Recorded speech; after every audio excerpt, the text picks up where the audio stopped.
What's going on, YouTube world? IRP 219. Michael, Steve, I'm Dave. Possibly Vinny tonight, depending on situations. So we'll see how that goes.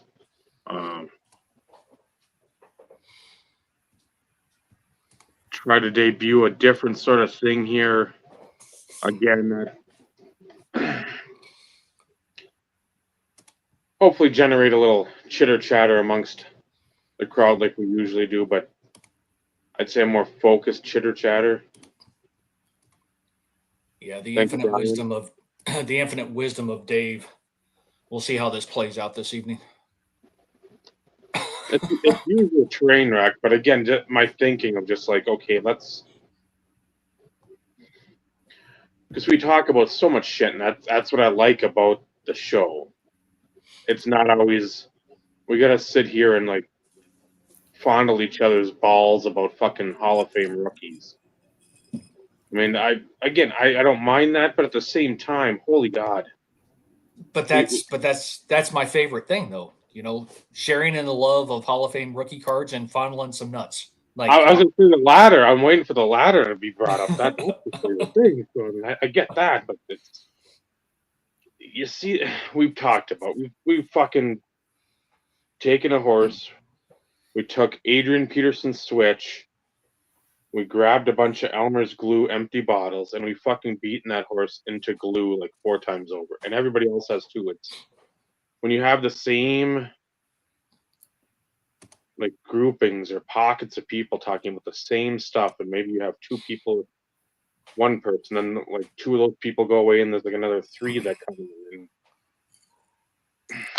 And the opinions are, they're going to be pretty much spot on with everyone else. I mean, it's not going to be somebody coming in there and saying, "Oh fuck, I hate Don Drysdale rookie cards. I want, if you're not giving me an 87 top McGuire, fuck you, and I'm going to burn your house down." It's like, no, you know exactly. Allegedly. Yeah, so allegedly. You're welcome, Dave. I covered you. Hashtag. I got you. But again, those discussions are great, but when that's all that circulates all the time. Well, and for all practical purposes, though, we're like the negative train here. Well, but that we've said it before too. It fits. That's who we are. Not only fits, but it's just like, Jesus. Life isn't fucking all positivity. Yes, we get away from this to have positivity, but you know what? Just because we get away from fucking regular life, job, watching the news, anything over in the nation's capital, any of that shit, it doesn't matter that now I'm going to talk about cards, and it's just going to be a fucking, I'm going to do snow angels in a meadow of flowers. It's like, no. That's stupidity. That's ignorance. I know ignorance is bliss for a lot of folks, but fuck. Most of these people talking about vintage have been through some things. Rainbows, sunshine, unicorns, and toilet flower cards. Come on, man. That's how we roll here. I'm aware. I was waiting for you to break with the nomenclature, but offer a little new. Something new? Come on, Dave. I know. I have something positive to share. I'm glad I'm sitting down. Yeah, me too. The last few days and tonight, currently right now, I've been chatting with John. Hey! Yeah. How is Smitty doing? Smitty seems to be doing okay. He's been purging off some of his Eric Berry collection. And he is doing phenomenal. He's just putting it up 99-cent auctions on eBay. And that's, he's letting it ride. He says he wants to get his collection condensed down to 100 of his favorite berries. So he's been letting stuff go. And Damu's Flawless stuff, he sold 3 or 4 of them, and all of them went for a lot of money. One went for $450 something. One went for $350. They've been doing really well.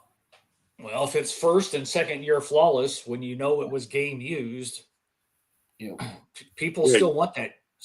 People still want it, man, for good reason. And it's so hard to find. That's the problem. Nobody's selling the shit. Somebody listed a Favre first year dual horizontal gold, $5,000.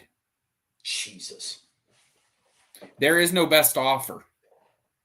It's $5,000, and that's $10,000 cheaper than the 2 that Black Rose has listed.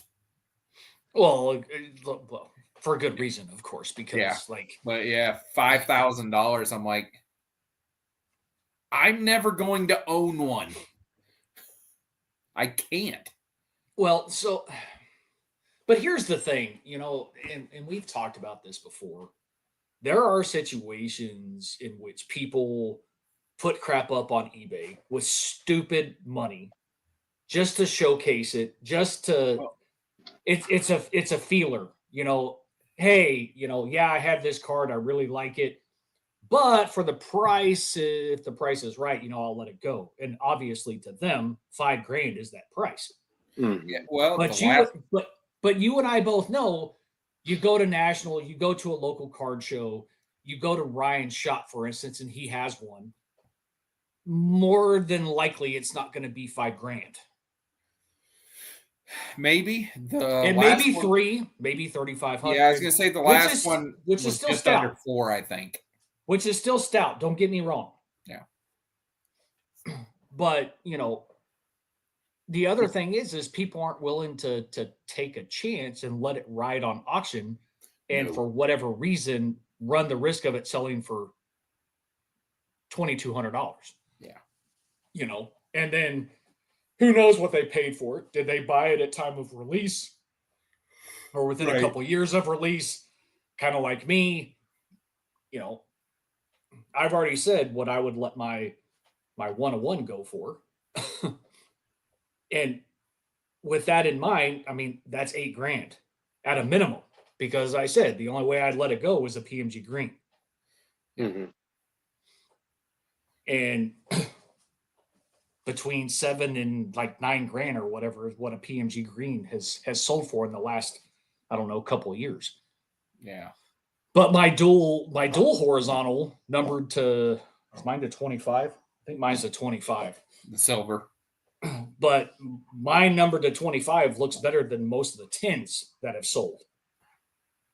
And again, I probably wouldn't take less than 3 for mine. Yeah. So, and no, it's not for sale, so nobody ask. Yeah. But I digress, right?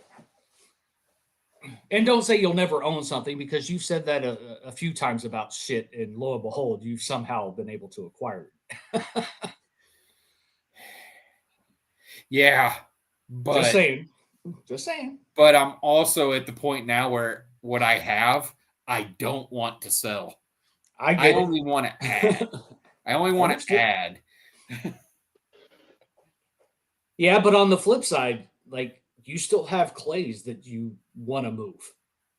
You could turn that money into a Favre flawless if you wanted to, but I have a feeling that you would rather get quantity and quality over just quality for that kind of cash.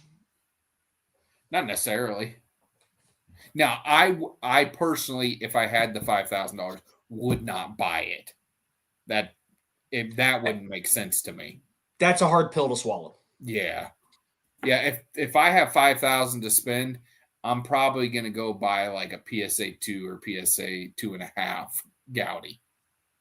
Yep. That's probably what I would buy, is the Gehrig. Yeah. However, the smart thing to do was put the money in the bank and forget I have it. But I don't do that. That would be the smart thing for all of us to do. Come on, let's face it. Yeah. Yeah. No, I would actually probably take the $5,000 and buy me something pretty spectacular of Ovechkin. Yeah. And that's the thing with you. You have various places to put stuff, just like Dave does. Yeah. Me, I don't want to say it's narrow focused, but It's like I have a yes, TD has always been number one priority when it comes to adding stuff. However, as everybody else knows that have watched this show from the beginning, I am also a set collector. Yeah. I have not like remade my list of sets that I want, but if I had $5,000, that's where I would be pumping that money in. 86 tops complete set, 84 tops complete set, 76, stuff along those lines that, you can't go wrong with those sets because of the rookies in those various top sets. 81 tops, 97 Philadelphia because of Vinatieri. So 57 tops. I don't know how far I would go back. That's Yeah. my thing. Just throwing that out there. I wouldn't go back to before I was born. Well, 70s, 76 because of Peyton. I mean, come on. Yeah. But like that's an what ugly I'm card. getting at. It is, but I mean, that's the rookie. That's the rookie that you want. So, but that's pretty much as far as I would go back. For football vintage, when it comes to rookies, my favorite's Jim Brown. It's my favorite one. It's vertical. It's an action shot. It's just it is a cool card. It's the old school classic like pose of a football player. Yep. It's not some doctored up bullshit. It's what you always like if you were to pose for like old football pictures, that would be like the sort of the running pose or whatever. It was that like that's top notch. Yep.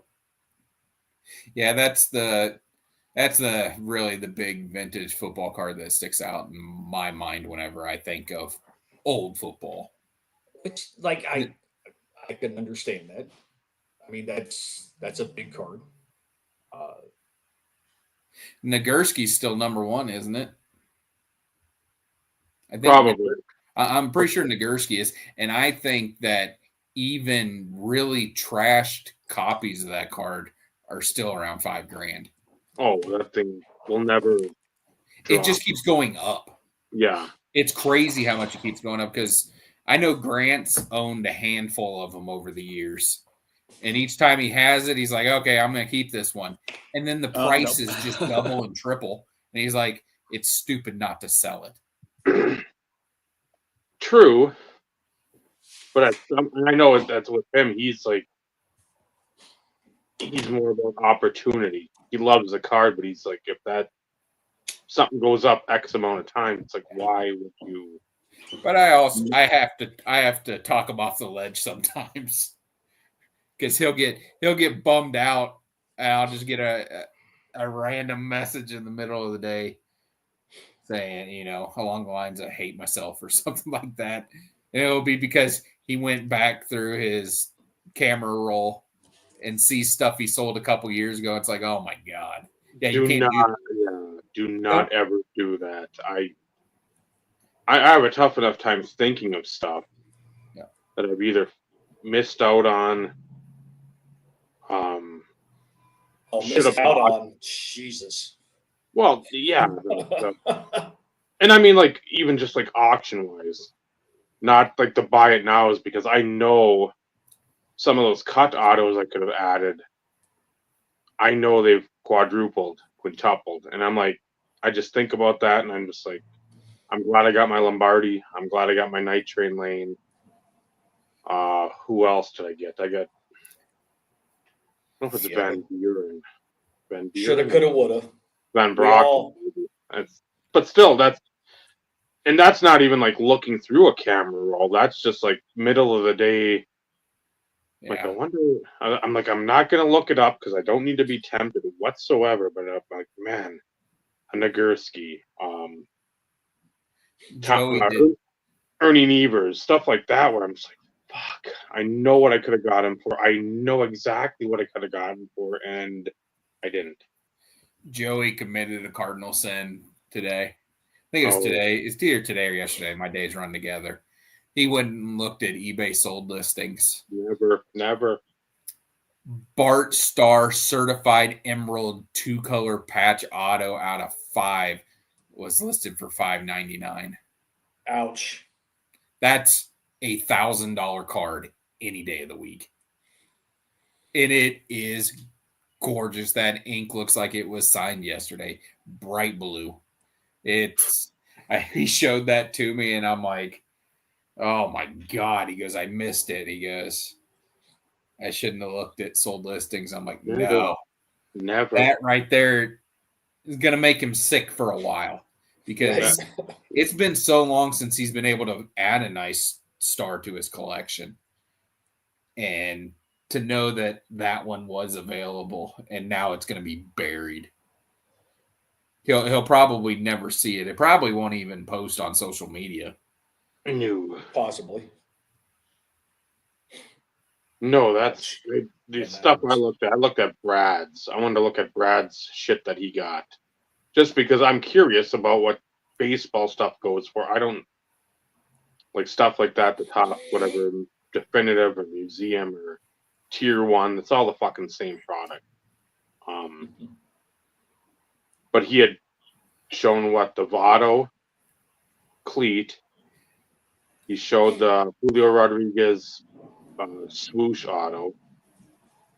And then there's a Ripken 101, maybe definitive, like a 2-color patch. And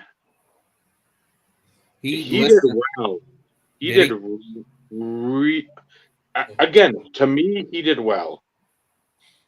Plus, he had other hits out of these products. It wasn't just like you saw those 3 and that was it. He fucking did.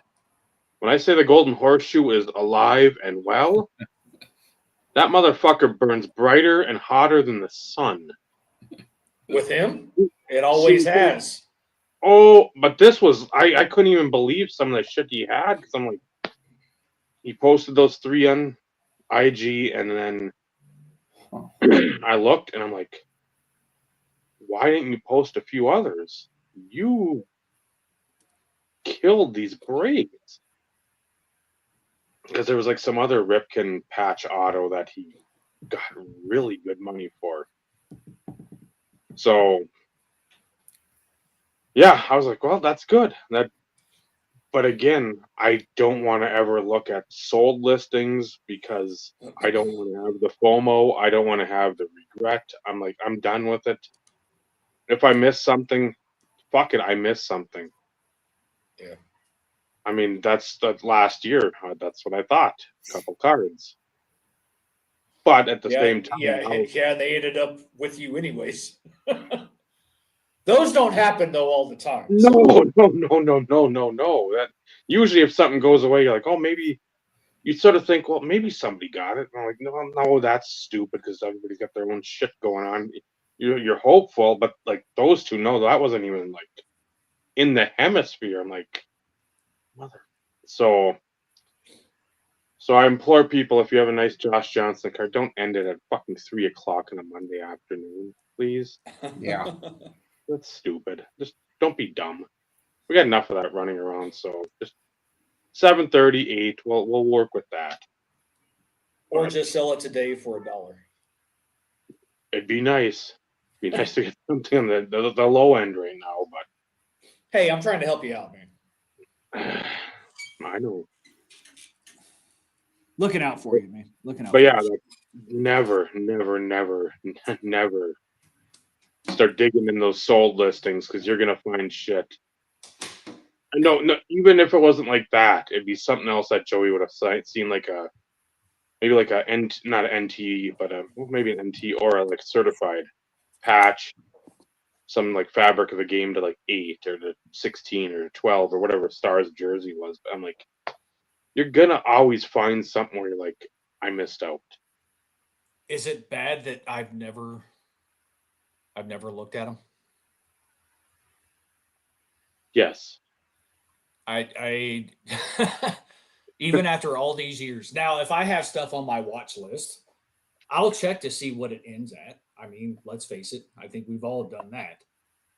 But for those situations in which something was never on your watch list or you never knew it was posted,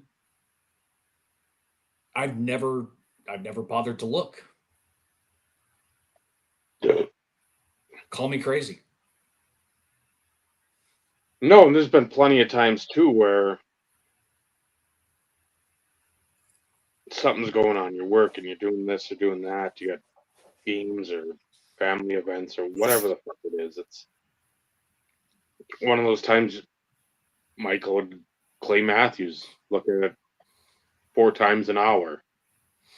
It'd be like the fucking Weather Channel update, top of the hour, quarter after, bottom of the hour, quarter two. Check. Hey, are you setting pops? It was unhealthy. Oh, I know. I did that with Northcutt. I did that with Josh Johnson. And there's still shit you miss because, again, it's just stuff goes on. I had the audacity to sleep. Yeah, exactly. Right? Yeah, there'll be stuff that pops at 2 in the fucking morning, and you wake up and, well, what the fuck? When did this show up and listed 208? I'm like, why? See, I can relate to what Paul stated though, because those are the ones that hurt. Yeah, they do. That's and like I won't get to the point of like sets a record or anything along those lines, but something goes, it gets listed, no action whatsoever, reasonably priced.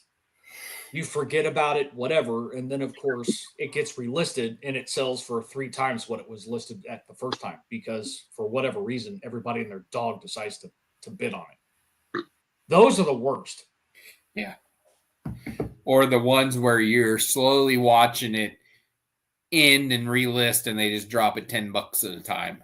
$10 at a time, and you're like, nobody's gonna bid on this, and you're like, okay, it's in the range I'm going to bid on this. You go to bid on it, and 5 fuckers are bidding. Yep.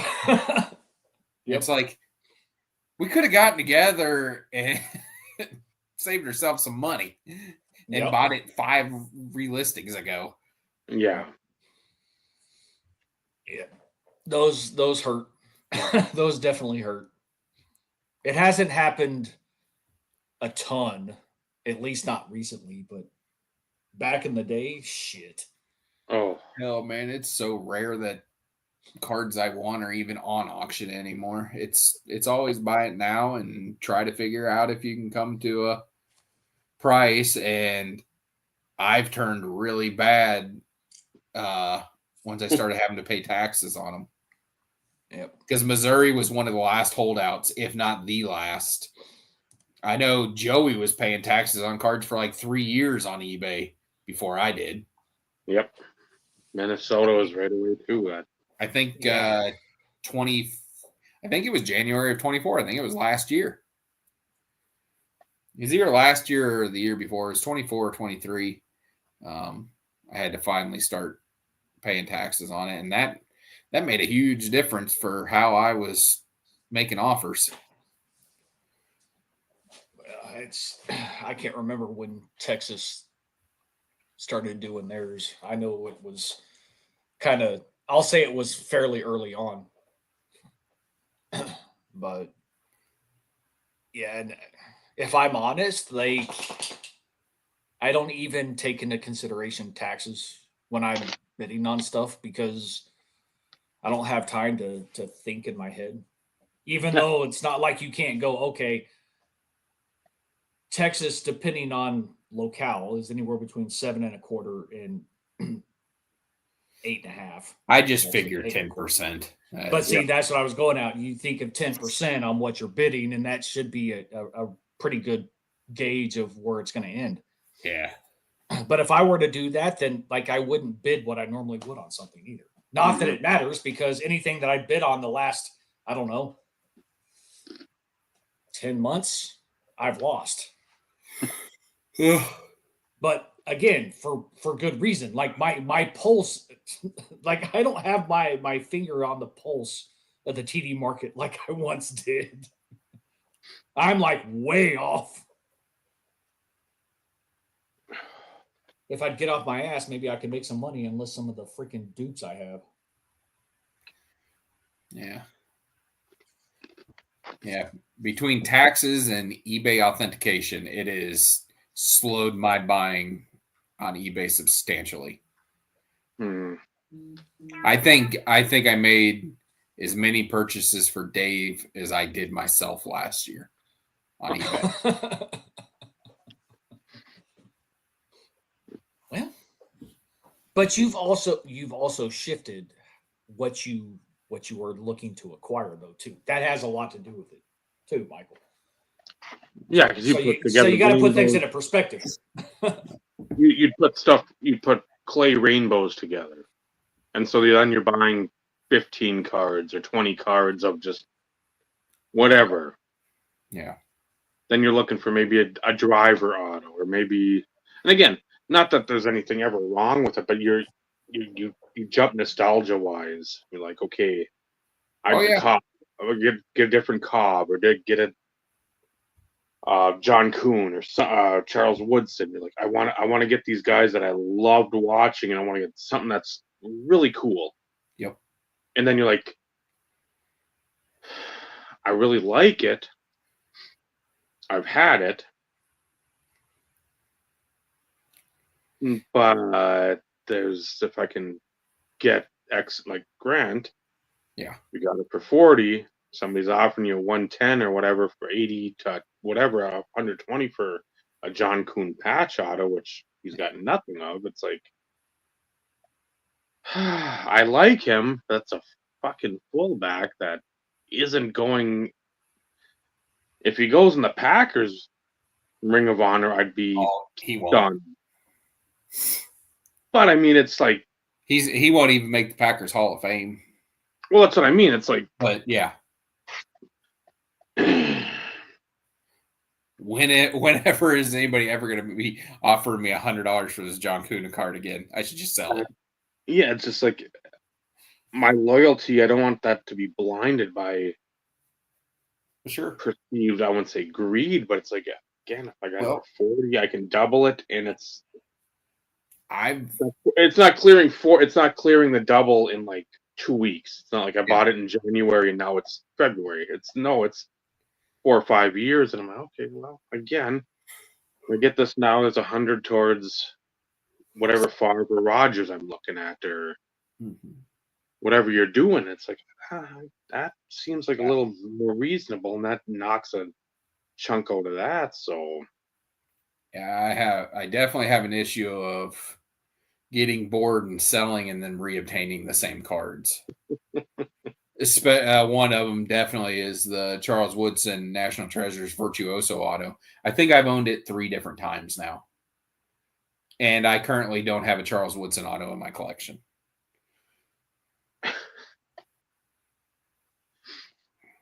Yeah,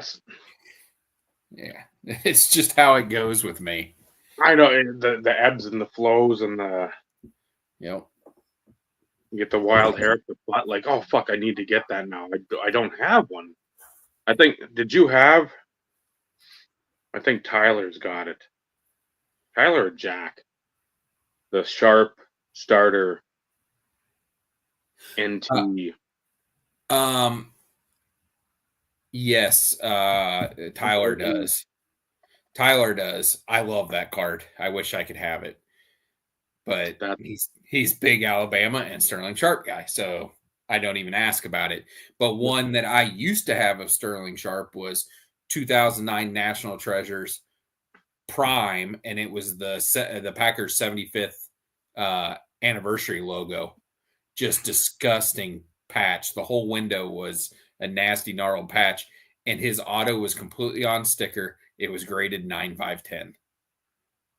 And I think I sold that card for like $125, 7-8 years ago. And now I would give $400 to have it back. And that might not even be. Oh, it might not buy it. Oh, yeah. Yeah. Man, Yeah. I've had ridiculous offers on the impeccable Sterling Sharp auto that Brad gave me.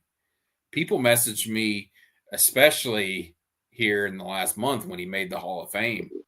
People were going nuts over that card. And I'm like, no, it's not for sale for any amount of money. Unless they offer $50,000, and you're like, Brad? Brad's going to understand that. Yeah. He's going to have to understand that because I'm not asking permission. No. It's easier to ask for forgiveness than it is for permission. That's just a general rule in life. Yeah, that'd be foolhardy not to do something of that ilk. But yeah, it's always.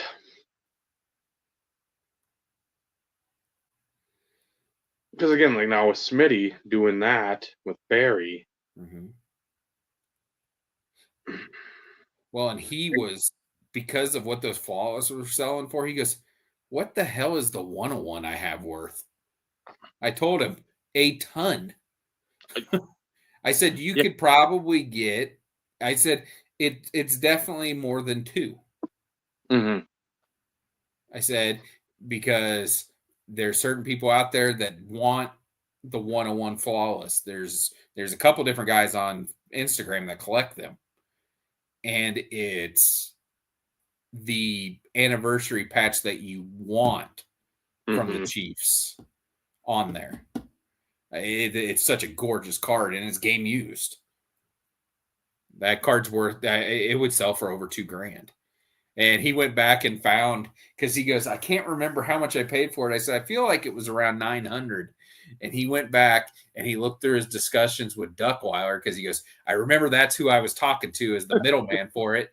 And he goes, I ended up paying $600 for it. I wanted to pay $300.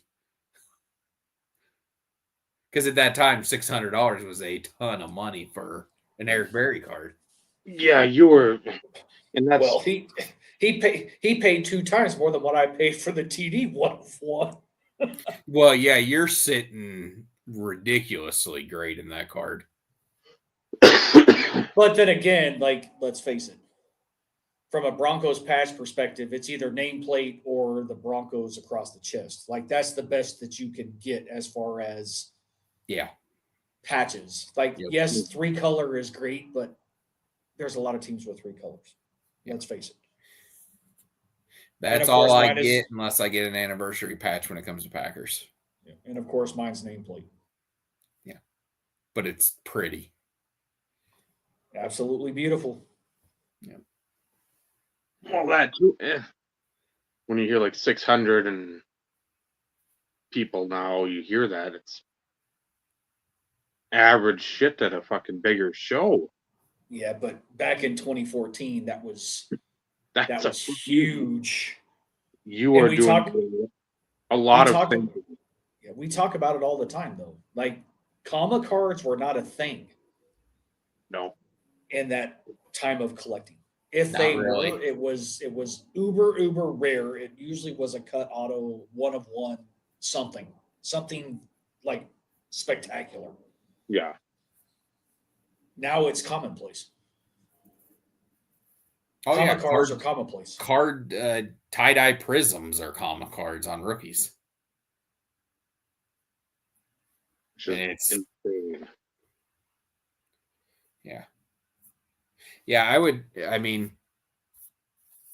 I guess technically I am. I was going to say, I would hate to be a fan of a team that has a high drafted rookie quarterback, and that's who you'd like to collect, and you can't afford to do it. And Love, just because he was drafted by the Packers, sold for absurd amount of money that he shouldn't have sold for. And I never, even when he had a dip and value and everything, I still don't own a Jordan Love card, and I probably won't, because my rule is until you've done something worth remembering, I'm not going to buy something of you. And Love hasn't done anything that I'll remember 10 years from now yet. especially at the prices he's currently or has been selling at. I mean, that's when you sell for Hall of Fame prices, and Hall of Fame. You've had you're on the team games. I mean, 21 for 38 for 275 yards, 2 touchdowns and a pick. Yeah. I can buy Brunell and Bledsoe and Steve Young and all these guys for nickels and dimes compared to. I've actually considered buying a really nice Burrow card. Ooh. Oh, Joe Burrow? Yeah. I would like to get an impeccable RPA of him. Because I think the impeccable RPA is the best looking one out there. Ooh. The dual pieces, especially the ones that have the helmet in it. Yep. My Jamal Williams that I have is one of my favorite cards, and I bought it for $80. But it's disgusting helmet piece and incredible glove piece with the Under Armour chunk in it. Bought it for $80, graded 9.5/10. And it's I think it's gold out of. I don't even know what it's out of. I can't remember. Let me look. Yeah, because they had how many different variations? That was Tons. like the first year of the first off the line. I don't know if it was from Impeccable. 15 is what this one's out of. It's the Elegance rookie, and it's helmet glove autograph. And it doesn't say gold or anything, but it is gold hollow foil, numbered out of 15. The helmet chunk is from the G logo. And then the glove chunk is part of the Under Armour logo with a bunch of rubber design in it. I don't think it'll. I don't know that it'll actually show up or not. Probably not. A little bit. Yeah, there it is. Yeah. But yeah, you can get an idea of what. There we go. I mean, and it's gold hollow. That's such a pretty card.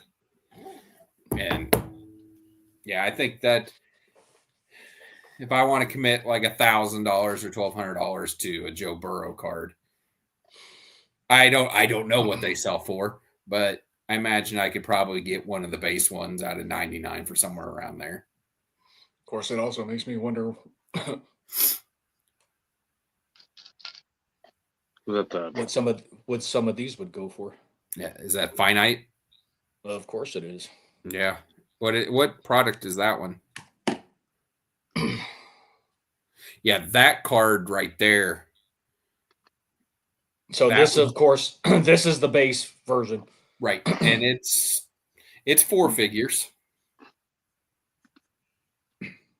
So I own both finites from this year Prism because this is the insert. Yeah. Yeah, like the base one is definitely 4 figures. I wouldn't be surprised if that insert one is as well. And I know you're not in them for that. No.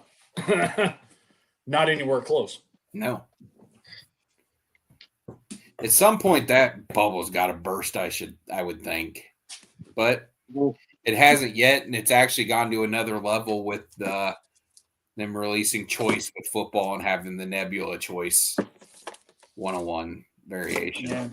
Yeah. And I will say they are some of the prettiest cards I've ever seen.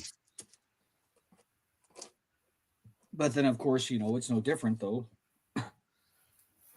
His only year super. Yep, 2015 retro. So that's a monster card. And then, of course, I also have. So that's the mini, and that's the full size. Yeah. His only year super.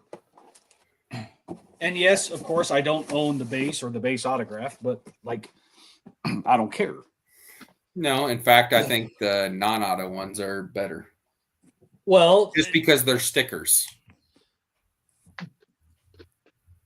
For me, that didn't matter. As far as 2015 supers, the retro looked better because I had a chance to buy one, like just the base one.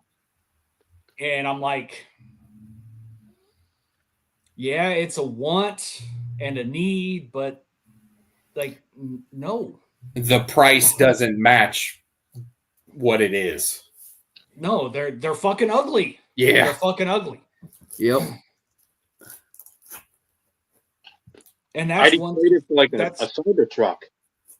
do If what? you're a cider truck, you're going to pay $100,000 for Yeah, something that right. looks like that? Like, what the fuck? No. Come on now. Well, and that's one thing that, you know, I sit there and I kind of tell myself, will I ever move on from some of the stuff in the TD collection? Probably not. Yeah. However, if things continue to progress, especially, you know, flawless and things along those lines, finites, that type of shit that still had that high collectability demand, my kids are going to be sitting pretty by the time I croak. Yeah. But again, like you said, we're kind of starting to get more at a level playing field. There are still those outliers that have a tendency to, you know, like keep doing this. But for the most part, a lot of stuff is kind of more stabilizing. But you still have those outliers, those one-off situations where it's like, how in the fuck did this specific card go up, you know, like 500% between like yesterday and tomorrow, for instance? But you know, the thing is, you've got athletes, you've got freaking Hollywood people, like they're making it, like Ty says, they're making it mainstream. And we all know, we've all had a situation in which we've been in a bidding war on a card that we really want. And if we win, we end up paying more than what we wanted. But at the end of the day, we still got it. Now we're in a situation within the hobby in which you're bidding up against a fucking athlete that makes millions of dollars. Either they're cheap like we are and they don't want to overpay for something, or they just put in a fucking ridiculous bid and you're never going to own it. Because none of us can compete with that kind of cash. Did you guys see Jack's post over the weekend? Oh, he got the Larry Fitzgerald like birthday card or whatever. Yeah, he got a letter, a thank you letter on Larry's personalized card stock because he sold Fitzy a couple cards. Nice. Yeah, a couple of his own cards. I'm like, that's awesome. That's so cool. I wish Clay Matthews would want to buy something I own. You know what? I'd be satisfied if I could get a follow from Terrell Davis on Instagram. That would fucking make my millennium. I got a like and a comment from Donald Driver on one of mine. Did you tag him? I did. Yep, on Instagram. I've only tagged TD once, and that was my national picture. Yeah. Because again, like that was a culmination of 20 plus years in the fucking making, right? I mean, finally getting a chance to meet the guy which I've collected for 20 plus years, that was kind of the icing on the cake as it pertains to, you know, a collecting milestone, so to speak. I didn't get anything. But again, like that's not my life's mission. I really think it's cool when athletes do take a moment and recognize that there are people out there that, you know, collect them for whatever reason it may be. It could be strictly monetary. It doesn't matter. But to take a moment to give a like, make a comment, whatever, when it comes to somebody spending their hard-earned money on cardboard of their playing career or after their playing career. I watched. Yes. I could tag him in every fucking post, but then I feel like that's a little excessive. I've only tagged Clay a couple different times. I could see it like on one of the 101 NFL logo shield patch. Like I could see like 100%. Yeah, or I'll tag him whenever I make like the annual Super Bowl post from XLV. Mm-hmm. I'll tag him in that because typically I have a card of him in it. Right. But I'm not giving up hope. I'm hoping at some point. But my issue is I barely post on Instagram. Let's face it. I don't post all that often anymore. I mean, because I just don't buy that much anymore. Well, because a lot of your stuff would be reposts. Yeah, and that's just it. The last time I posted a new card was January 27th. So we're coming up on a month. I mean, I could post the Favre that I showed, and I will. I've just been lazy and haven't. I've had that card for over a week. But see, and I'm only speaking for myself. Like I am truly speaking for myself. To post on Instagram takes almost no time at all. Yeah. Mm-hmm. Yeah. I mean, it really does. Now, for those of us who actually put details of cards, there's a lot of people who just post a card and they move on. Mm-hmm. I always put a blurb. I try and put a blurb, but I also make sure I at least notate what it is. Just for those that may or may not know, especially if it's a rare parallel or something along those lines. Some people may have never seen it. And for myself, so I don't have to look up the year. Well, that helps too. Yeah. What year was that? And then I can go click on it. I'm like, okay, it was 2014. But when I put things into perspective, between like my 101 parallels and my autos and my patches, I could probably make a post every day and it'd be a different card. Oh, yeah. And it's like, it's not that difficult. It's not that much time. Oh, but wait. Got to go through the boxes, make sure I don't lose my spot as far as where the card goes, take it out, double check, make sure I know the year and the detail. I'm making excuses, but because I've had people like when I do make a post, and this is not all the time, but on occasion, if I post something big or what I would consider big, every other post, I'll get a message. Damn, killer card, man. Like, do you have other stuff that's like this? You should post more. And it's like, yeah, I'm a lazy bitch. And that's exactly what I tell them. I'm like, I have so much more I could post, but I'm too fucking lazy. And part of that has to do with kind of where my mind is, though, these days. Yeah. I love what I have. I love what I've acquired. I love everything that I have in my TD collection, my Broncos auto collection, all the stuff that has been gifted to me over I love it all. But my mind, from a hobby perspective, it's just like, There's no enjoyment of me posting the card on Instagram and getting, a few likes. Not that that's what you should be posting for anyways. Like, that's not the reason. Maybe that's part of the reason. But it's like, I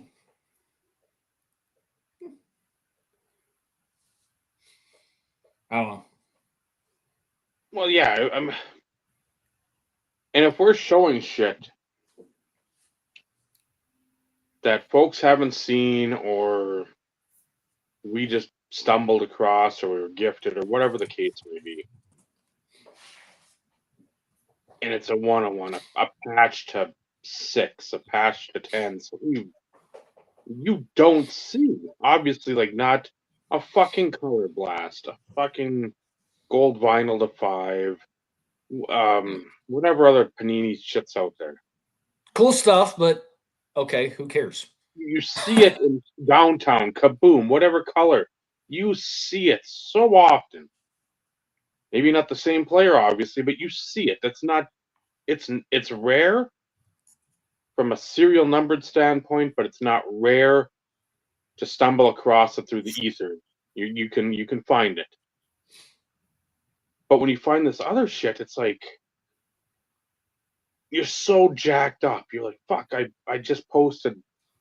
And again, I've long since cared about like how many likes are gonna go on there. I'm not gonna ever get 100 likes even on some shit that should get like 2,000 because of fucking stuff you don't see ever. But when you get like 50 likes on like the Christmas thing when I put up, I'm like, do you realize these cards? I mean, I haven't seen the Topps Diamond since fucking like 2012, 2013. Unfortunately for you, it has to do with who it is. Like I get that too, but at the same time, you have all these baseball guys that are fucking circle jerk over tops. But now all of a sudden, I'm not saying it's right. I'm not saying it's wrong, but at the same time, no. Players should be irrelevant. If you are somebody that's, and I hate using this, but I'm going to because I like pissing people off. If you're a steward of the hobby, oh Jesus, and you promote this shit all the time about like loving cards in general, and again, I'm not going to go down the collect who you that it's that's yeah. stupid. Let's not go that route. No, that's Bela Lugosi has got that in the grave with him. If you're constantly saying you should just be happy in the hobby with like the lane you're in, and we are, but then why do you people? I don't know. It's you want to have people that are out there like, hey, show. And again, I don't know how to put it where it doesn't sound like you're being like condescending in a way, and also just like trying to drum up like business. Because I don't care if 0 people liked it. I want to show my appreciation for either the cards, if I purchased them, and then tag a player. Because again, this is a big card for my Mike Sims Walker liked a Superfractor post. Abreu liked the Logo Man post for the 04 SB game used. That shit means a fucking ton to me. Where they, again, all it is pushing a heart icon. That's all it is. And it might not even be them. It could be if they've got like a personal assistant or some bullshit like that.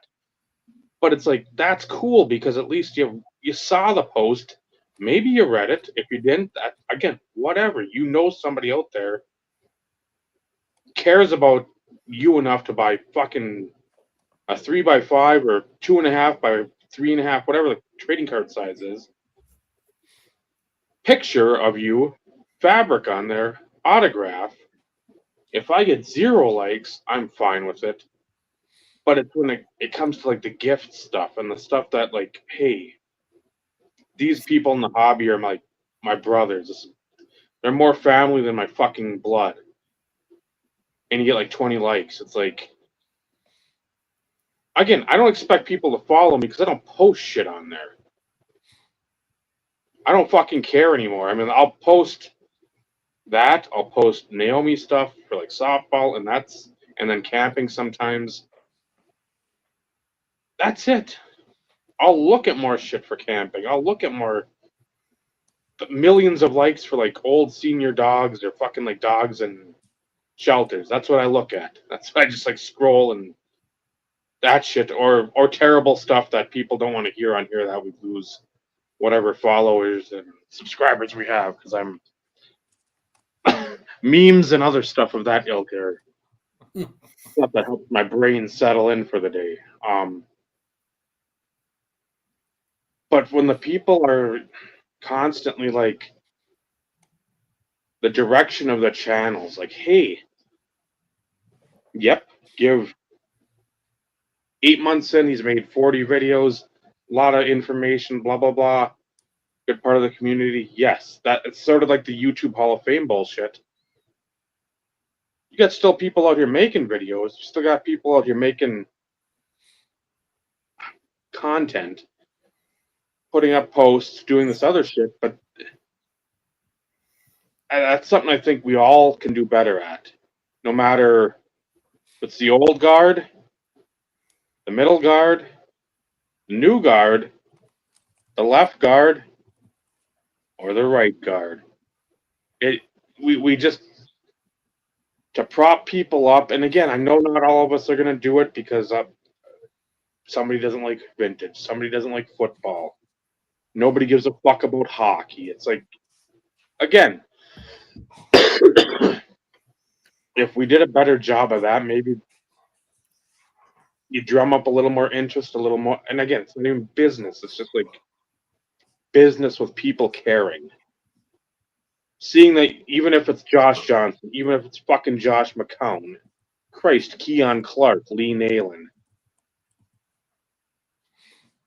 it's somebody that you care about enough to fucking take a picture of the card, write 2 paragraphs about, a paragraph, 8 to 10 tags, and try to inform people of your mind space now of picking that card up, because your mind space at that time 25 years ago or whatever, trying to find some of like the low numbered like Sage autos, you just don't want to pay $30 for a fucking Sage auto of Keon Clark that was numbered to 250, but now you can get like the whatever it is to 50 for 8 shipped or something. It's like, it's nostalgia based and it's collector centric, where a lot of the people and I'll say us three and Vincenzo, when we chat with people, it's on the same wavelength. We're all in the same proverbial boat. That's how we do our collecting. So I know not everybody's going to collect like that. I know not everybody's thought process is like that. A lot of them, again, financially driven. Fine. But at the same time, it's just like, you wish there's more boosting in the community instead of just sort of like the elbowing to get to the front of the line because you have PSA 6 Mantle 54 tops, Yeah. a PSA 7 58 Willie Mays tops. You want to be at the top of the mountain for whatever satisfaction that gives you, but at the same time, that's going to quickly be replaced by somebody else getting something else that's better than you. And the rat race, the longest diatribe that fucking absolutely went nowhere. I'm waiting for like the Billy Madison. We're all done for listening to what you heard or what you just said. May God have mercy on your soul. Yep. I'm like, that's what happens anytime I talk for more than like 10 minutes. We need to have a button bar and bring that up because that would be gold. I get the wrap it up button. That or somebody's gonna got the fucking old cane for like the Gong Show and try to like pull me off the fucking stage. Yeah. Hey. So. Well, Dave, it's been an hour. Do we? Are we gonna discuss the topic? Do we break out the? Are you saying wrap it up, Steve? No. Sweet, I'm going to bed. I mean, we could technically. I mean, it's exactly 9/11.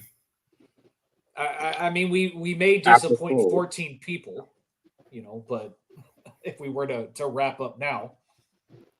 Yeah, we can dive into the top 5 that I did no research on. or didn't. I was going to say that anything down? it's going to be like Dan Cole, and again, you guys are going to just shrug your shoulders, which you should. Everybody will. Scott might know who he is because he's in the cities. The Common Man has a show on KFan from noon to 3, and he has a top 5 list, which is really just 3, but 5 sounds better than 3. That's like the whole tagline that he says, and I'm like, I'm going to rip that off, and I'm going to say it. So that's like something that we can use. That because I was trying to think of 5, and Hey, as long as you quote your sources, Dave, we're good. Unlike others. well, you don't need to do it. As I told Steve, I prepared heavily for this. I have my list, and I compiled that list 5 minutes before I went into the waiting room on here. I did all my research in that 5 minutes. Well, I sent in the group chat yesterday a couple of the Addy Ball 23. When he was opening up all the Exquisite. and that's always going to be one of my top 5 or 3 as a whole because of all the shenanigans that went on with that. And again, that's if you listen to us at any time, you will find out tidbits of YouTube history. No, you will not. We don't have all the maybe you start going down the road and like everything that's happened. We'll give you like a Cliff Notes. Between the 3 of us, we could probably give 60% of it, though. Yeah, because I mean, if we could get freaking Foxy back on or PDAS, somebody like that. Adam J out of retirement. Then we could probably be pushing closer to like 100%. But just I will say this. One of the things I went back looking through John's videos, and I went all the way back to before even him and I knew one another. Mm-hmm. And I was just looking at, I'm like, when we were listing off that night, talking about all the different members that we used to remember and know and everything. Hell, I probably saw 5 of them mentioned in John's video titles. I'm like, holy shit, we didn't mention any of those guys. Well, and that's the unfortunate thing, though, because there were so many. Yeah. Well, one of them was JBB, Jerome Baker Boys. I loved his shit. We've brought him up in previous episodes from time to time, but in the last one, you're 100%. That would be another moment too. Yeah, he had Glider Man. Yeah. Oh yeah, that is one that I will watch every couple months just because you're ripping packs of Yo MTV Raps, and I'm like, oh my, that it was so good. For the time, again, that was like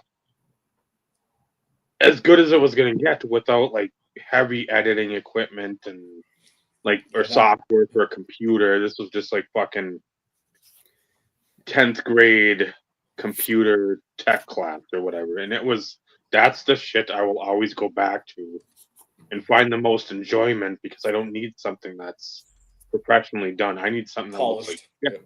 That's why you see the thumbnails the way they look. They're trash, but they amuse me with the dumbness I can put on there. But they convey the message. Like that's the thing. They do their job. And people are like I said for the Hall of Fame video, 3 years ago now? Well wishers and curious onlookers. That's what it always is. It's you got some guy selling a serum at the fucking fair or whatever, and it's the dual some sort of tonic, and you're like, I don't know if I believe this dude, but you know what? I'm gonna stick around. I want to see what happens. Somebody might get a little squirrely. Somebody might throw something. Who knows? So But yeah, the Addy ball, the dude in the Philippines, I think, what did he have? Was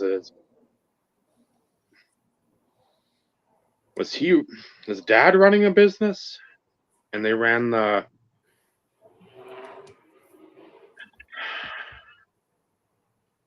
it was something through like a business expense. Because I mean, again, if anybody's out there even gives a slight fucking thread of a shit about this, ATTYBAL 23. Yep. That might have been what it was. And he worked at the bank and was siphoning funds. And he was just ripping exquisite 08, 09.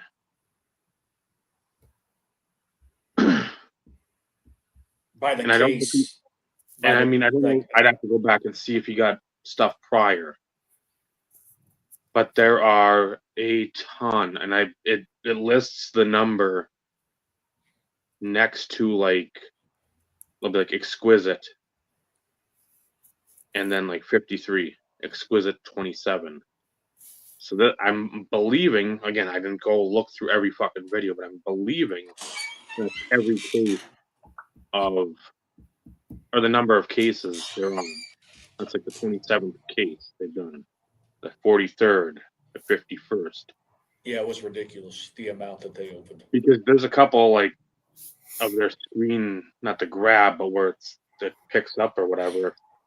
That's like it stops for the the thumbnail, and there's like a table with fucking stacks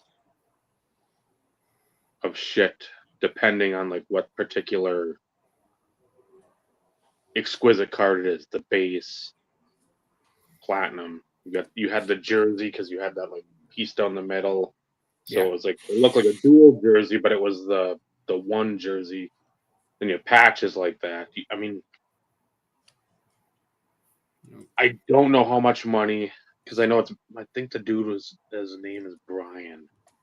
If I remember, because I do remember there was an article, and the guy's from the Philippines. So that I was like, oh, awesome. So look that up. That was when we basically came in, Steve and I. That was still being talked about quite a bit because that wasn't like, oh, I ripped off some 08 Tops football from the store. It wasn't that wouldn't have made news back then for cards. This fucking you're siphoning how much money from the bank to pay for all that. And I mean, you're getting Jordans, you're getting Kobe's, you're getting. It's just not Daniel Ewing and fucking shitbag Jones. I mean, you're getting them, but you're getting some big. I've seen him.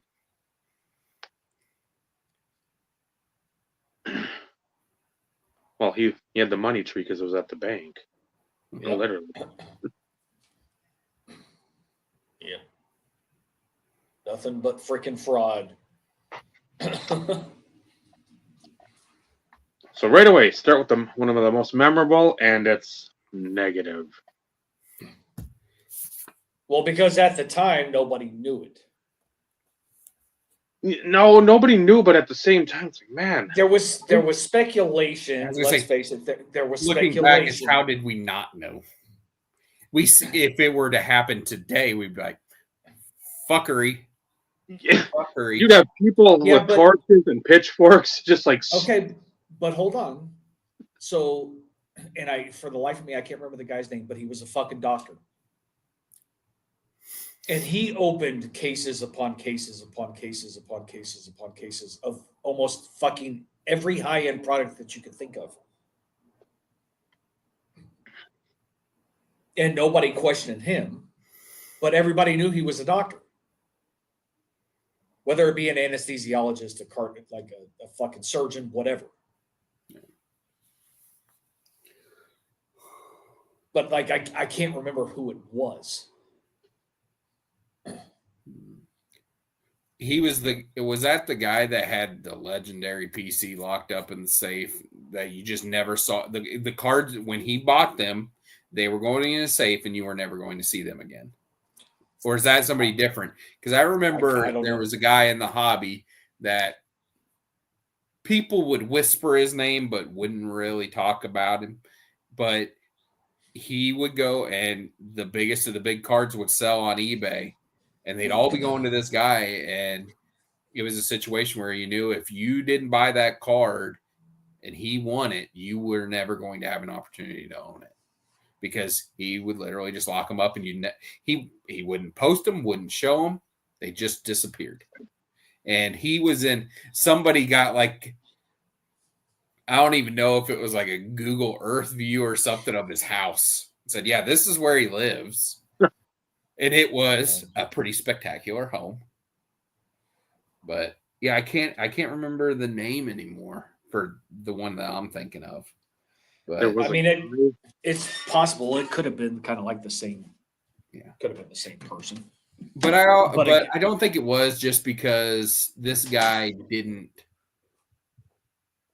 wasn't a public persona per se. He was known in card circles, but not anywhere on social media. Well, I mean, Boba Pat was the same way. Yeah.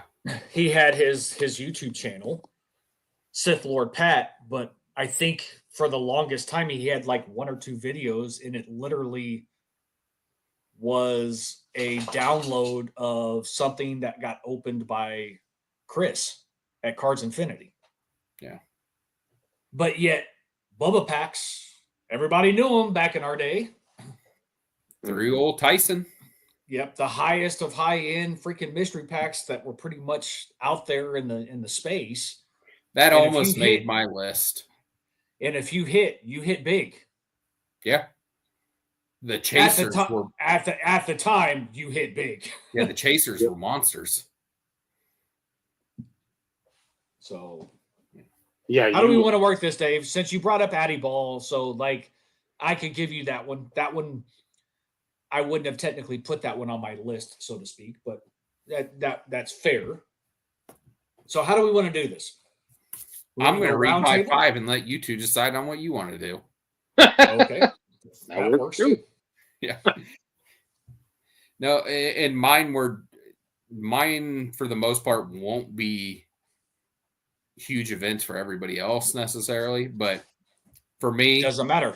For me, whenever I got onto YouTube, my video exposure for watching on the internet and everything came from like break.com with all their crazy videos. Okay. Always, it was basically World Star before World Star. But anyway, I get on YouTube and I come across Chris from Cards Infinity and I see box breaks. And I'm like, this is the coolest thing I've ever seen. And this was back in 2007, whenever I first saw these. It was busted in 2007 product. It was before I was even back into collecting yet, because I didn't start collecting again until 2010. But seeing that this was a thing, and I didn't know that cards had evolved as much as, because whenever I stopped collecting in around 99, 2000, autos and relics were starting to become fairly prevalent. They were starting to show up more. Mm-hmm. But then I stopped cards. I never paid attention to them again. And then come back and I see this stuff coming out of boxes, Upper Deck Premier and Ultimate Collection. Looking at this stuff, I'm like, this is the greatest stuff I had ever seen. And up to that point, that's when I learned there was a difference between, there was something called retail and something called hobby. I didn't know there was a difference. I had no idea. But that was a big one for me, was discovering Chris. The next one was discovering the other Chris, Sictifer, and seeing the PC showcase for D'Angelo Williams. I had just gotten back into collecting at that time. I had a few cards, and I saw that. And I was like, that's awesome. and that's when I made my first YouTube video, and that was my Ryan Braun PC, which was just a slideshow of pictures. It wasn't even a video for me. Then this one, and this is why I was trolling through all John's videos, because a big one for me that I remember and I still watch and laugh was Gary, King of Steaks, another one bites the dust video. Do you remember that contest? It was one of Seven's contests. But vaguely. Gary's video ended with him with the cops because he was dancing in the middle of the road and a cop pulls up next to him. But John's, I went to find it so I could watch it again, and it got pulled.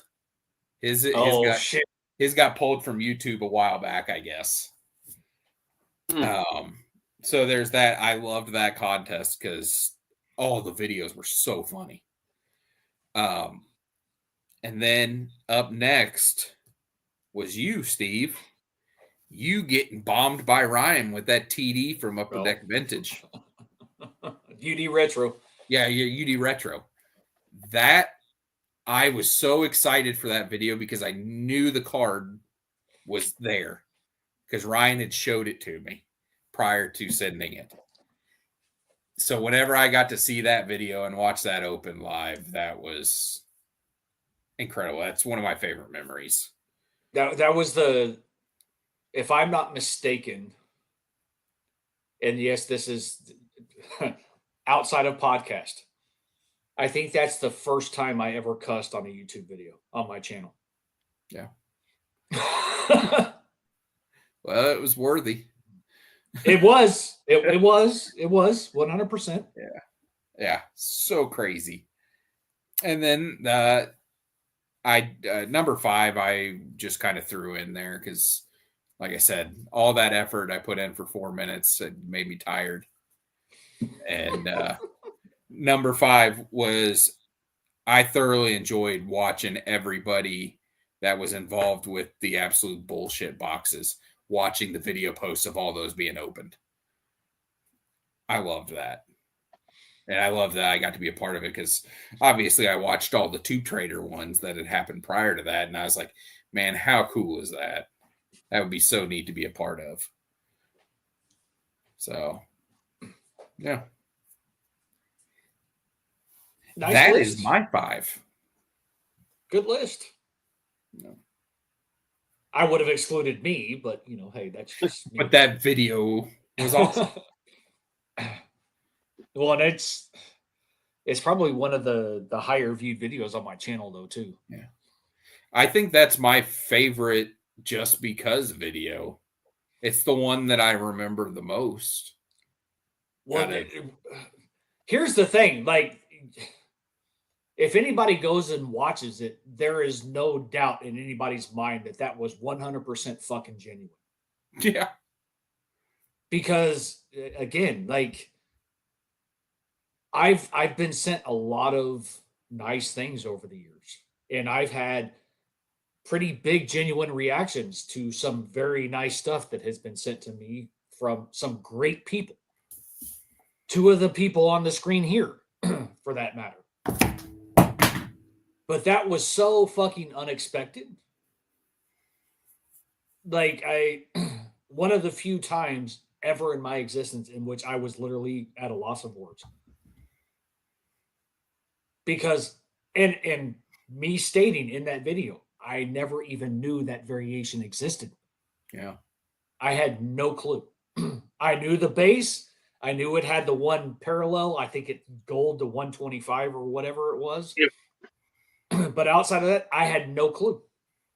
None. Yeah. So I have to admit, like, that's one of the few videos I go back and watch of my own from time to time when I need a good feel good moment. So a little pick me up. Yep. I've got some of my own videos like that. Same thing. Well, I didn't make a list because I was curious to see kind of what people would come up with. So I'm going to need a little bit more time as I think through this. So Dave, It's going to be, and I'll speak for Vinny on this one, and I'll speak for you two and Bob, and even though it's not back in the day, Christmas episodes. yes, because that's just shit that it's. It encompasses the whole reason why we do what we do in the hobby. 100%. And why we're still doing it. 100%. And we don't do it for the views, the admiration. We do it because that's just what we want to do for our friends and our extended family. Like, that's just what we want to do. Outside of that, take it for what it's worth. And no offense to anybody watching, we all love you. We don't do it for y'all. We really don't. We do it because that's the way we. I think in the very end, even if we're buying shit for ourselves, when we buy shit for people we really care about, that's what our hobby's about. That's what brings us the most joy in this hobby. Not talking 100%. about the fucking player run of some PSA 7 cards from the 60s and 70s. Not talking about last week's top Wade Boggs prices. Not talking about the YouTube Hall of Fame. Not talking about how we store our cards. Not talking about like fucking card shows and card shops, and it's what we can do. Because everybody, I say it every time, everybody's got their own shit. When we know we can get people to become verklempt, and then I will give you a topic to talk amongst yourselves with. That's what we do it for, because it's not just like, hey, here's a Terrell Davis fucking 2021 patch that's 0 color, not numbered, not from anything specific on Earth. Which again, if you don't have it or you get it, you'll be appreciative. But in the same sense, if we go out and we think of something, like, I know he won't buy this. I know he won't. Or it's something like, okay, it's a patch auto from nothing on Earth, numbered to 25. It's like, it's going to be something you'll appreciate it. Maybe not to the degree of something back in the day, but it'll be off the list. It'll be something you care about because it's given to you by one of us. Yeah. And we took our hard-earned money, well, most of the time hard-earned money, and spent it to think of something for you. When again, if I won the lottery, I know what I'd be getting people, and it'd be like Monty Python would have nothing on these bills because it'd be fucking. There you go. There's your PMG red. Hey, you know what? Have a fucking green. There you go. Merry fucking life. Well, and the 101 shield, and I'm like, shut your goddamn mouth. Fuck you. I'm gonna kick you in the nuts now. I gave you those 3. I get a kick in the nuts, and I might do a fucking Macho Man elbow drop. So, but again, like, even with all that in mind, it has nothing to do with the value, and that's what makes it all the more special. Because, like, again, I don't, and this is the reason why I also don't go look at sold listings, because I don't want to know what somebody spends on me, especially like from a TD perspective. I think that takes away the enjoyment. And I'm speaking for myself. But that's a lot of the reason why I don't bother to go check. Because, for instance, Michael sending me the lease certified Fabric of the Game number to 5 patch auto. I don't want to know what he spent on it, because that is irrelevant in the scheme of things. Which is why I specify and I point out the fact that it's not about what somebody spends on somebody. It's not about the value of something. It's not the potential resale value of something that drives us to do this for each other. It's about doing things for others in which, one, they may not do for themselves. Two, it's just to freaking get called a cunt, whatever it may be in the scheme of Dave. Correct. A little bit of potential waterworks out of a Vinny because of sentimental sort of notation in regards to a gift that it's all of that. It's all encompassing. So I can see why the Christmas episodes, or I'll say the Christmas episode, because it's an annual tradition.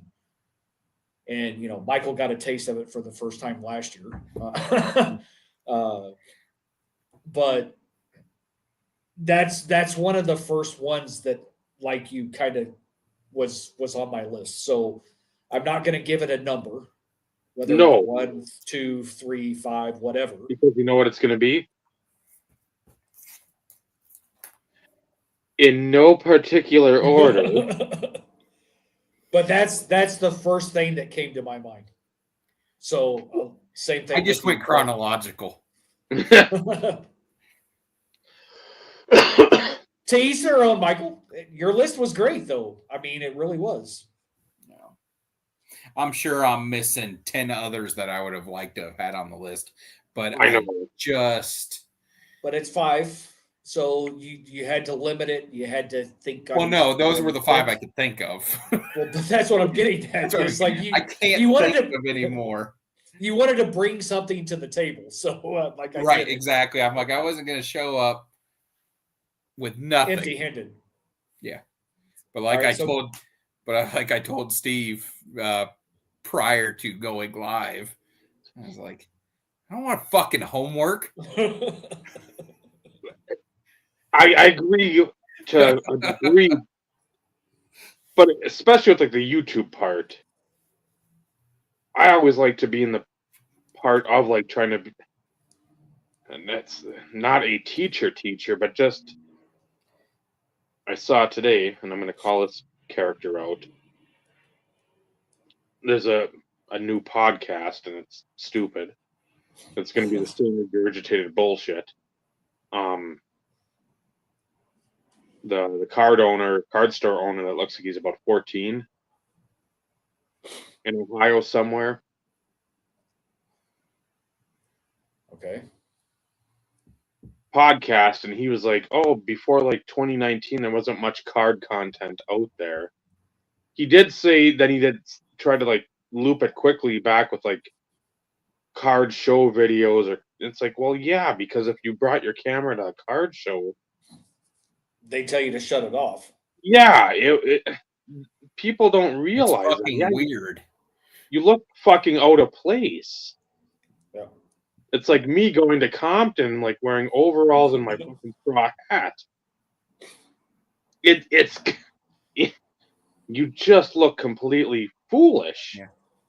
Like, what am I going to show here? There isn't. The space isn't the same. Correct. Yeah, because every national that I've been to has been prior to what's gone on now in the hobby. Yeah. So every year that I've gone, I ask the vendors if they mind if I take a picture of a card in their case, so I can send it to somebody else that's at the show or something. Yeah. Or somebody that's not at the show. I want to show them, hey, do you need this or do you want this? But it was a courtesy thing. I always asked, because I had seen people walk up with their phone out and take a picture, and the dealer's like, what the hell are you doing? But see, that's the thing. And that's the difference, though. Yeah. That's the difference between, and this is not a jab at anybody else, but from the time in which we started doing this, granted, like, remember, my first national was 23. But even then, everything was different because we automatically think of other people first. So in those situations, you're not going to sit there with your phone out and take videos of cases and everything else, because that wasn't the norm. People didn't want their shit out there for the world to see. No. If you wanted something from somebody, like it's like, okay, you better come see me at this show if you want to see what I have to offer. Mm-hmm. It's not the same anymore because everything is social media driven.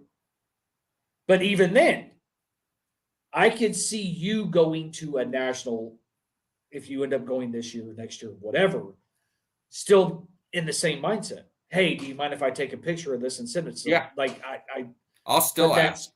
But that's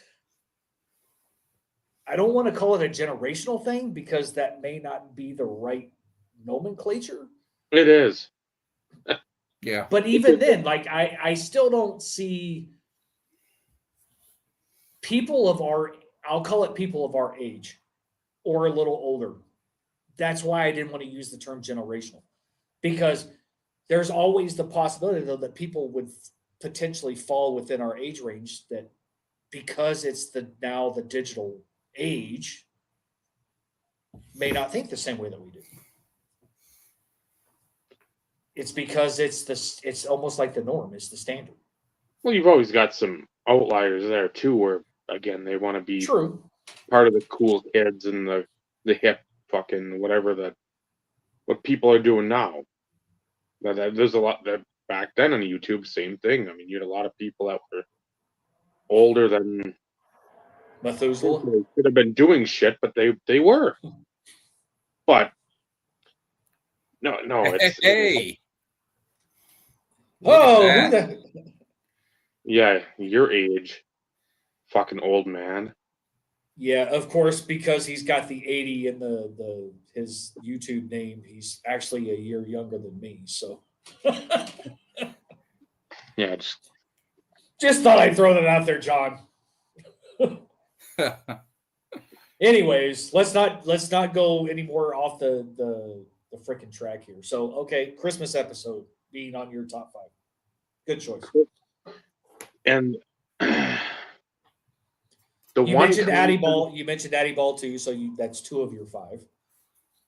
The 1-7s contest where it was actually you had to be creative, and it was like the NCAA one.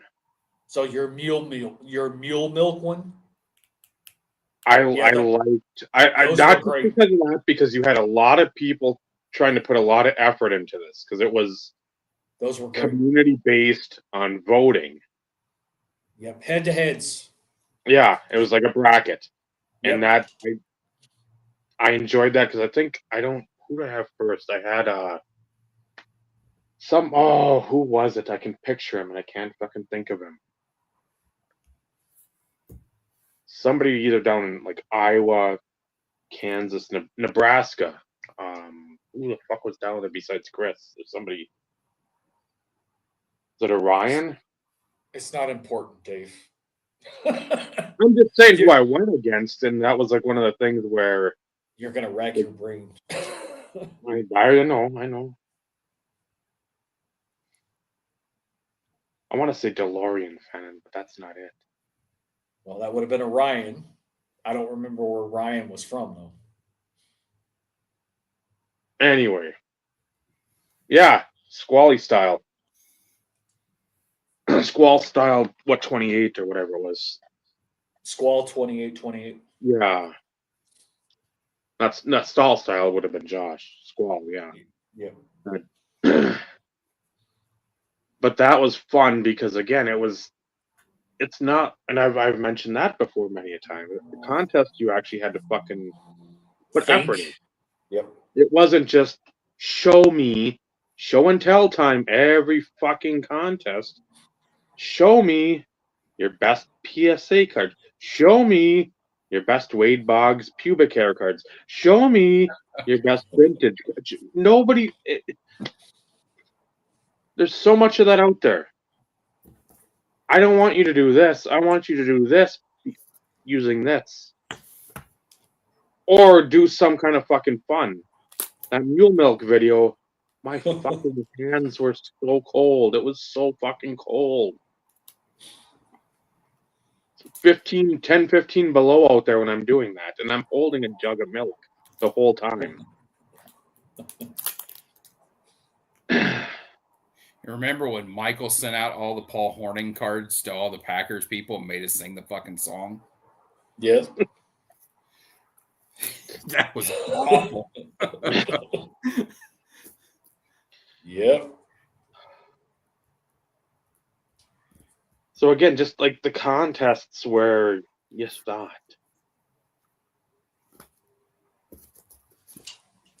The fact that we don't get to watch that video anymore is so depressing. Well, yeah, because he even had the lemons. There was one in which he busted out the lemons. Oh, yeah, with the scissors. It was awesome. Hey, Baz, just for the context, the fact that Generation X ends at 81, I'm still full on in it at 79. I don't want to hear it. Like I said, I should have been born in like 1911 with how fucking crabby I am and how much I'm a get off my lawn person. And Anyways. All right, so we've got sevens contests for the NCAA brackets. If you remake that video now, John, it'll be considered fetish. Probably. John, do you remember how to make a video? I saw his last one was 7 years ago. The last one he was in was 2.5 ish, give or take. September 17th, 2022. That would be the date. That would be the last video I remember seeing John in. So the glider man, that would be definitely another one because again, that's such a do it. Well, yeah, do it, John. Don't sit here and talk. I can only get so hard. Yeah. Then if I finish, I have to go to sleep. Yep.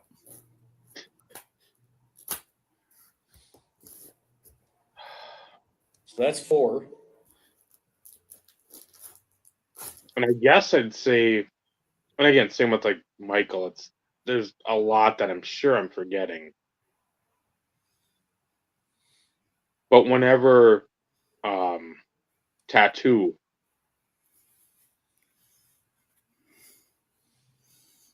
Opening stuff and was it when he was on Bustin' Stuff? I watched all Tattoos videos. Because anytime I'd see later on when he'd come in after Chris moved from next to the tattoo shop to like the second place, and then like Tattoo would come in there every once and again. Yep. That's all. The first thing I wouldn't even fucking worry about when he's busting. I just comment quickly, Tattoo with a bunch of exclamations or whatever, and good to see him still buying. Yep. Just because again the banter with him and just listening to him. Again, a guy if you looked at him, you'd be like, that dude don't collect cards. Right. He's pulling shots of fucking whiskey down at the bar and yeah. And you can't forget Mr. NE, Mr. No Emotion. No Emotion. Yeah, I watched Mr. NE bust some boxes of Topps Letterman the other day. Really? Yep. Yep. I went back to some Chris's old videos and I punched in I think it was 2008 Cards Infinity, 2008 football, and yeah, it was Topps Letterman. Yep. And it was brutal. He ended up opening a whole 4-box case, and it was straight trash.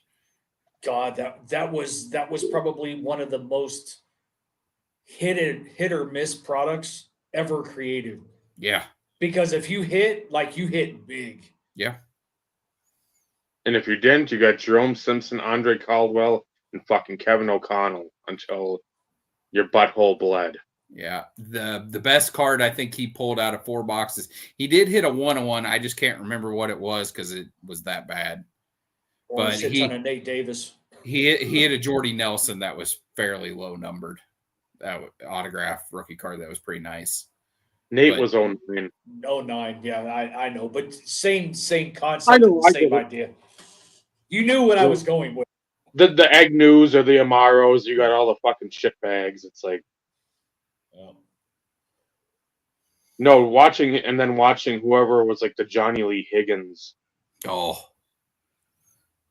he was everywhere. When you're excited for like a 5'8", 4th round receiver out of UTEP, I mean, I thought I had it bad with Northcutt, and then this guy comes along. I'm like, okay, I feel a little better about myself.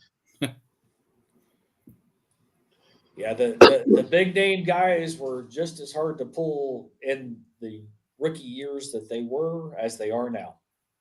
Yeah.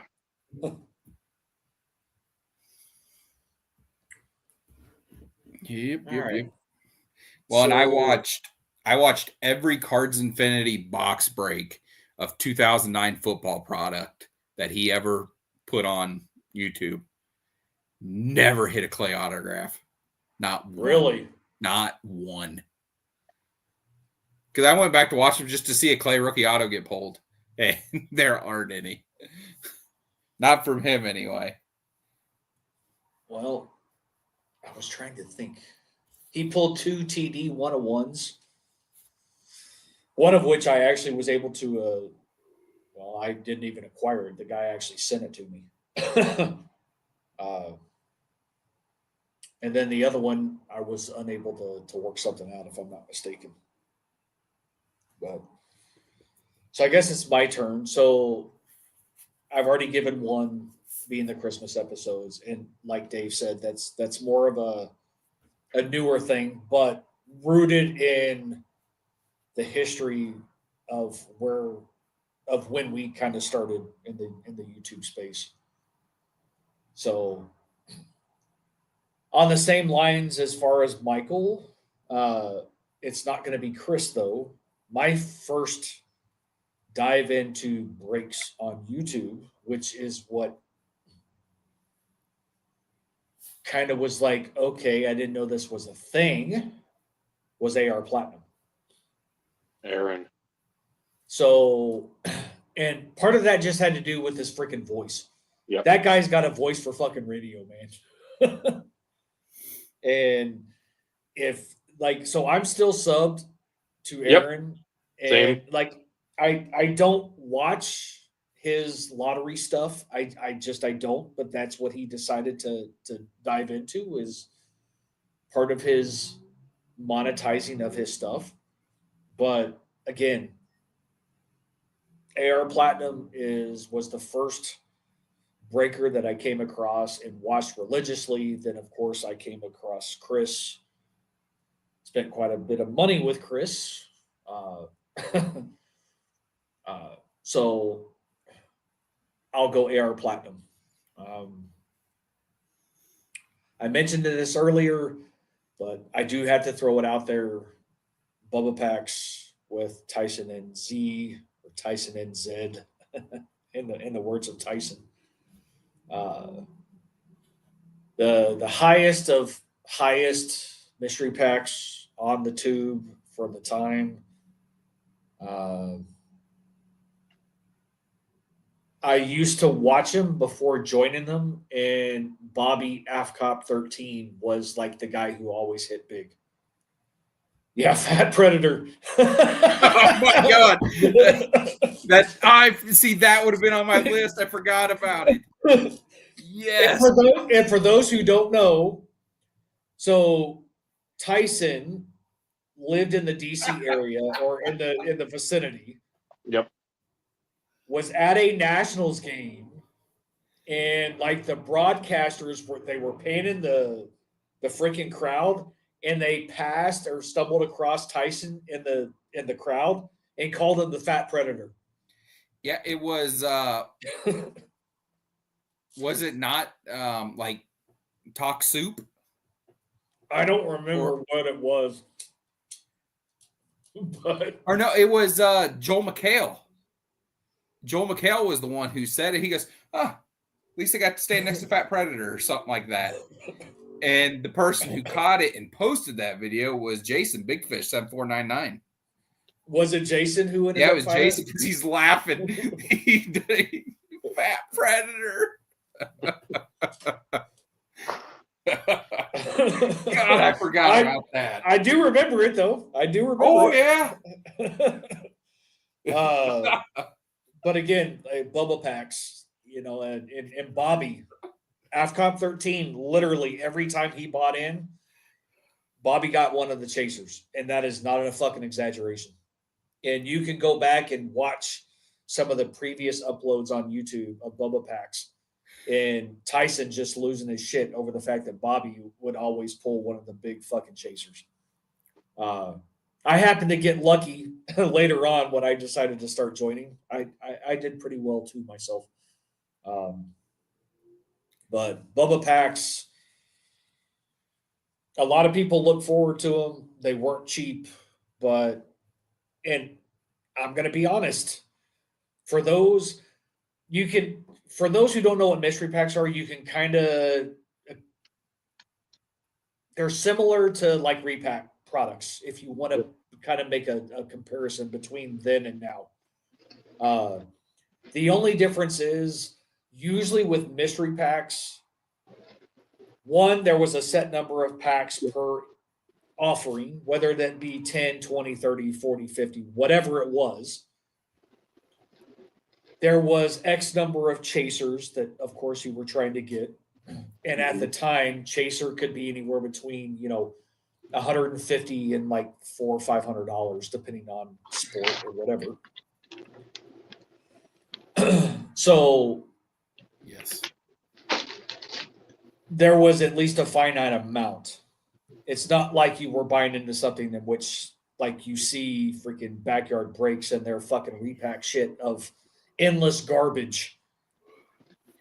You spent $40, you would normally get it, and we're talking value. We're not talking book value. We're talking value, resale value. If you bought it at $40, usually the floor was about $25 if you sold everything. But the ceiling could be pretty significant, especially when it came to Bubba Packs. Yeah.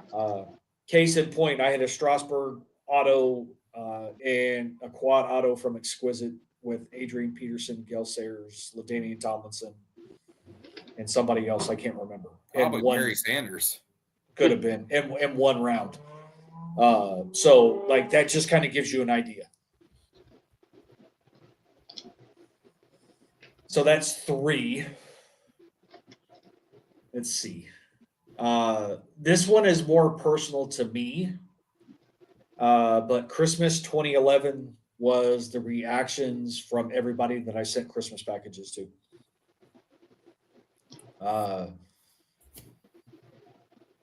I put a lot of time, a lot of effort. I spent quite a bit of money on a handful of people, and it was fun to see the reactions because everybody's reaction was different. Some were a little bit more animated than others, but again, it was just one of those moments that the time was right for me. I sold a lot of stuff through my local card shop that I was going through, and it just all worked out. And it was probably, I still go back and watch some of those videos, if I'm being honest. Another moment, feel good type situation. One of which being Dawkins 311, who took his down because I drilled him with all sorts of fucking LaShawn McCoy shit. Because at the time it was cheap. Because I think he actually got the most cards out of everybody, but I still spent around the same amount of money for everybody.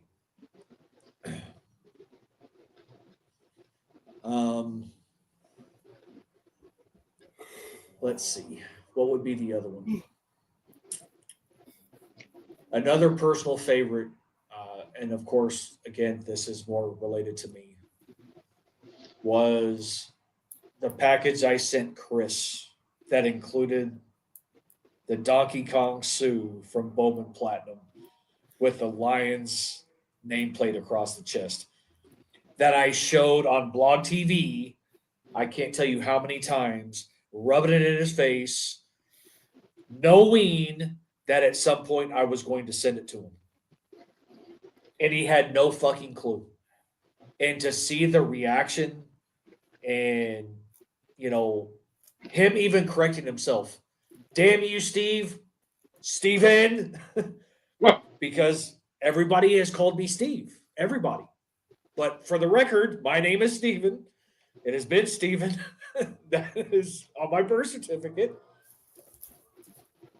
And I would always poke fun on occasion in certain situations. It's like, I'll give it to you. I'll let you call me that. I'll let you call me Steve. But like he had no fucking idea. And I tormented him probably for a month and a half. Every time he came into Blog TV and made his presence known, I showed it. And it was like, oh, my eyes. Now, of course, that's a little bit drastic and a little bit, you know. But it was a cool-ass fucking card. I freaking pulled it. Again, knowing that at some point it was going to go to him because at the time, he had no Sue auto. And in those situations,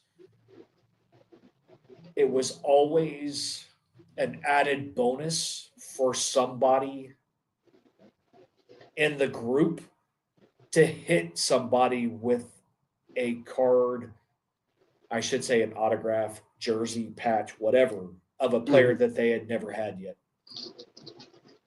To be that first one, it's like you got that extra notch in the belt. Mm-hmm. So,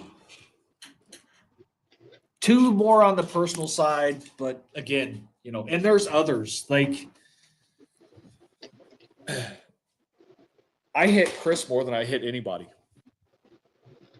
I think Michael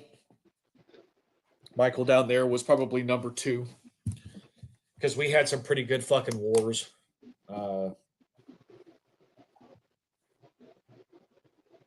No, John, different number.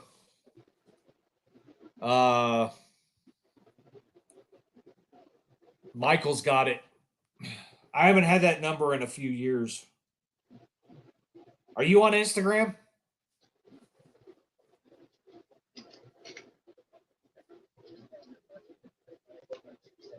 Sorry, we're not that we're conducting business or anything, but if you're on Instagram, I can send you my number there. Or Michael can send it to you because I know he has it, even though he and I message each other on Instagram because our messages don't always go through.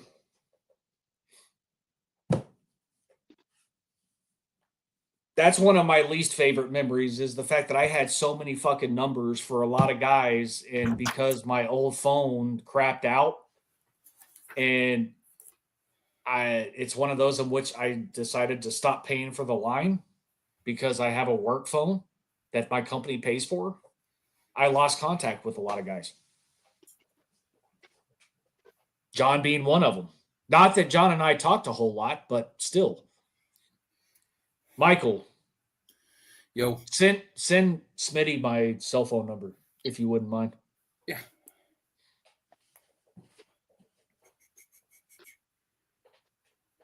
Thank you.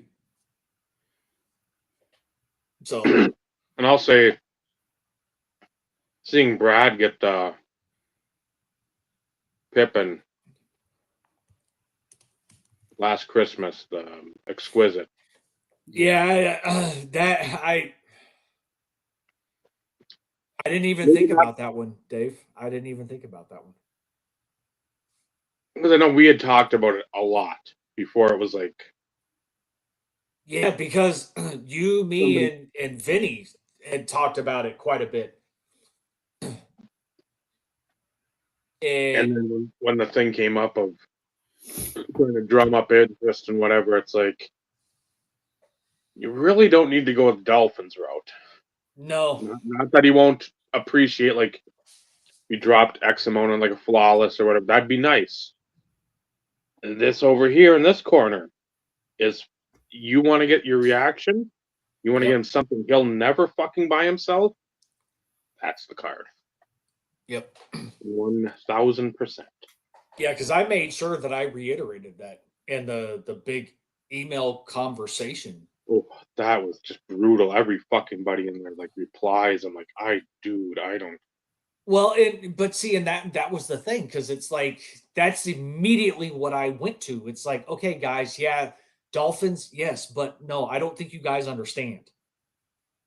No. If we want to do this right, and if we can get the funds that we need to get, this is the path we need to go. And if there's anything left over, then do with what you will. Like at that point, I didn't care. But on card, patch auto, and it didn't have to be exquisite. We just got lucky with that. However, that would have been like upper echelon. That was the top, and we fulfilled that. Mm-hmm. But any on card patch auto of Scottie Pippen was in fact the way that we needed to go. And I'm glad it worked out. I'm glad he was able to work the deal out with the seller, and we were able to add a couple other things to the package. Not that it would have mattered, because even if it was just the Pippen, that would have been enough. Yep. And, I hate that I didn't think of it, or you didn't think of it initially until after the fact. And that's the thing, because even though that's more of a recent thing, there are so many things from back in our day in which could be a top 20. You know what I mean? It's top 5 is hard, because you could ask me the same question next week, and I'd probably, outside of the Christmas episode, if I would have spent more time, I probably would come up with another 4 different things outside of Christmas 2011, because like that is always going to stick with me. The fact that, and I'll tell everybody a little story here. So 2011, I had a small list of people. In 2011, so Dave and I were friends, but we were not as close as what we are now. So I'm going to set that precedent. Same thing with Michael. Like, we weren't as close as what we are now. Like, Michael and I became really close later on. Mm-hmm. So Dave and Michael were not on the Christmas list at that point in time. One of the individuals that got something from me in 2011, we had a falling out in years prior, pretty significantly. And it just so happens that, one, he probably didn't expect to get anything from me. And two, one of the few times in which said individual was literally flabbergasted, as in, like, didn't know what to say, confused, like a loss for words. That person was AR Falk 77. So, hey, LA Paps, good to see you, man. Like, so confused and discombobulated that he thought he missed a note, even though all the stuff I sent to everybody during that time, it was the same note. And blue and orange, talking about being orange crushed, just something that I wanted to do. And, not sure.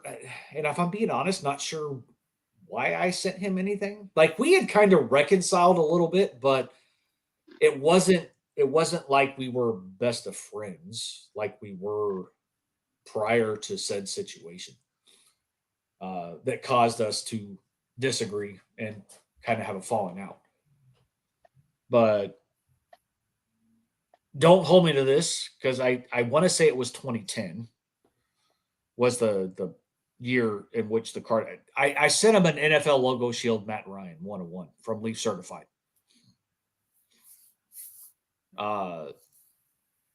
And you know everyone like I again I go back and watch all the people that I sent that still have videos up because I hit Tyson, I hit Tom Hudson Fan 15, I hit Chris and Austin, Ryan RBI Crew 7, Ryan I am 140, Tyson NZ, JW Smitty 80, who's here, John.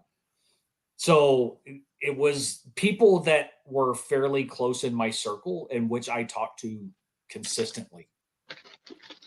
Will being another one. These were people that literally there wasn't a day that would go by during a week in which there wasn't some sort of multiple interactions via text. And those were the people that I sent stuff to. And, you know, John and his reaction and everything else, I crack it like John could crack himself up in his own videos, which was always something great about John. And he cracks himself up in the video that he made for the 2 cards that I sent him. But again, it's like those are the memories for all of us. Like I can look back at some of the stuff that I've sent Dave. Although they were shit bags, Dave appreciated those shit bags. The stuff that I sent Michael over the years and reciprocated. Like he and I had a fucking like full on freaking battle royal for at least a couple years between all the shit that we were sending each other. Yep. And it was fun. Yep. And it was enjoyable. And it was always like, okay, we weren't trying to one up each other. Maybe a little. Yeah. Maybe a little. And I went through that with Brett as well, Boston Broncos fan. I blew him up on a few occasions. He's another one I freaking hit pretty hard myself. Yeah. He pretty much got all my big TD dupes. When I would get an upgrade or something along those lines, like he would get my dupes. So but those were fun. And they were all in again, like it was never about what you could do for me or what you could send me or anything along those lines. I can sit here and tell you with John being here, and to this day, it still pisses me off. And hopefully you're sitting down, John. That's if you're still here. Because John is... I'd be shocked if he was standing up. John is still on my list from years ago. Because I think the last few things that he got from me, you delivered to him, Michael, and this has been years ago. Yeah. And that paled in comparison. The motherfucker, yes, you motherfucker, sent me the dual auto of Terrell Davis and Bo Jackson from Museum.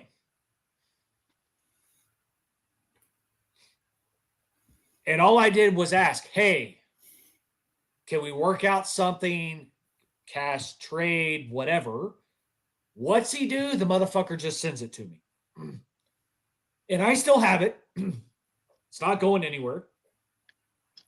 But John is still on my short list from that. Because, like, that was... We talked about it briefly, and then it was kind of like... Yeah, we can work out something. Let's talk about it whenever. And then, lo and behold, however many days later, it fucking shows up in my damn mailbox. bastard. But those were the things. Like when YouTube got away from private messages, which I think still is the stupidest damn thing in the world. I kind of understand it because people got really popular and people were probably inundating via PMs. Whatever it was, I don't know. But if you wanted to interact with somebody and talk about working out a trade or whatever for a card, it was all via comment. That's the only way that you, unless you had cell phone numbers or whatever, and you could interact that way. I can't tell you how many times Tommy Golf sent me like some of his Bronco pools because he got the Broncos in a break. And I'm like, hey, let's work a trade. Oh, hell no. Yeah. What ended up happening? Shit ended up in my damn mailbox. So I stopped saying anything in comments to people. Because it's like, no, that's not why I'm asking. Nope. Yeah, and you didn't want anybody to know your address. Mm-hmm. That was another thing. You don't give that up lightly. That was a lot of it. And the right thing to do at the time is if you reached out to somebody that you knew had somebody's address, it was never a situation in which that person didn't reach out to the person and ask, hey, so-and-so is wanting your address. Is it okay if I give it to them? Right. Yeah. Because you're right. You didn't want your shit to freaking just be randomly out in the world. I hate that Tommy was always afraid to come to National because he was afraid that people were going to expect him to be the guy on video and not be a normal person. That's unfortunate. It is. And I hate that because I would have loved to have met him sometime. Yeah, just to sit there and freaking literally chit-chat and freaking like... I want to go play golf with him. Well, I was never a golfer, but you want to talk about... And I get it. You know, part of his, I think, was in fact I don't want to say for show. It was a character. Sure. But like he always made it fun and enjoyable. Like yes. I'm speaking for myself, but I looked forward to when there was a Tommy Golf fucking video posted. Yeah. Because all loud excitement, it just, you know, oh, here, having a cocktail, having a good time. Yeah, just like you had to if you didn't have the volume turned down, you were you had to turn down the speaker. You were there's a couple times I had it loud or I'd listen to music on YouTube or whatever. Then I'd be, Tommy Golf has a video on. Okay, I'll throw that on. Oops, I forgot to turn my shit down. Boy. Yeah, that as much as I liked watching a shit that when you didn't have it turned down, you paid and paid. Incredibly difficult with that. Yeah, because it was definitely lose your ears. Because it was on a different level. His volume was on a different fucking level, man. Yep. But such a fucking great person, man. Absolutely. He is definitely one on my short list of people I miss. Yeah. You went up for Sausage Fest, did you not? Is that what it was, John?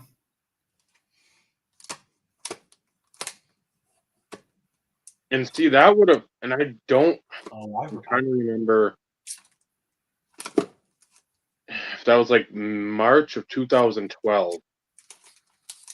For those who were here, that's the card I was talking about. Oh, yeah, I remember that card. It's freaking gorgeous. And not that I needed to prove to John that I still had it because, like, of course you still do. But just in case he was curious and I mentioned that I still had it, I figured I'd still go ahead and show it. Yeah, try to buy one of those now. Yeah, not happening. Not happening. But that was the thing. There was a card show. Was I'm that trying- what started Shanked Ink? Or was that a different time? Because I was going to go to the Philippines the second time. That's 2012, right after I had my fun times with meningitis. Mm. And it was down in the, it was like the, not the Paul Brown, but it's Earl Brown. If Stuke's in here, Scott, he'll know. I think it's the Earl Brown. And over in like Bloomington, Shakopee area. And I'm just looking through cards. Reggie Jackson was there signing. Just looking through shit, and then like Wilson came up to me like, "Man, they let anyone in here, don't they?" And again, I hadn't been around, obviously, because with my my illness, that was the last thing in the fucking world I wanted to do was either watch videos or do anything. I couldn't. My eyes were fucked. My right eye crossed in the pressure and light and anything with any volume pretty much made my existence miserable from beginning of January to middle of February. So, Yeah, John, not going to happen. That's not how I work.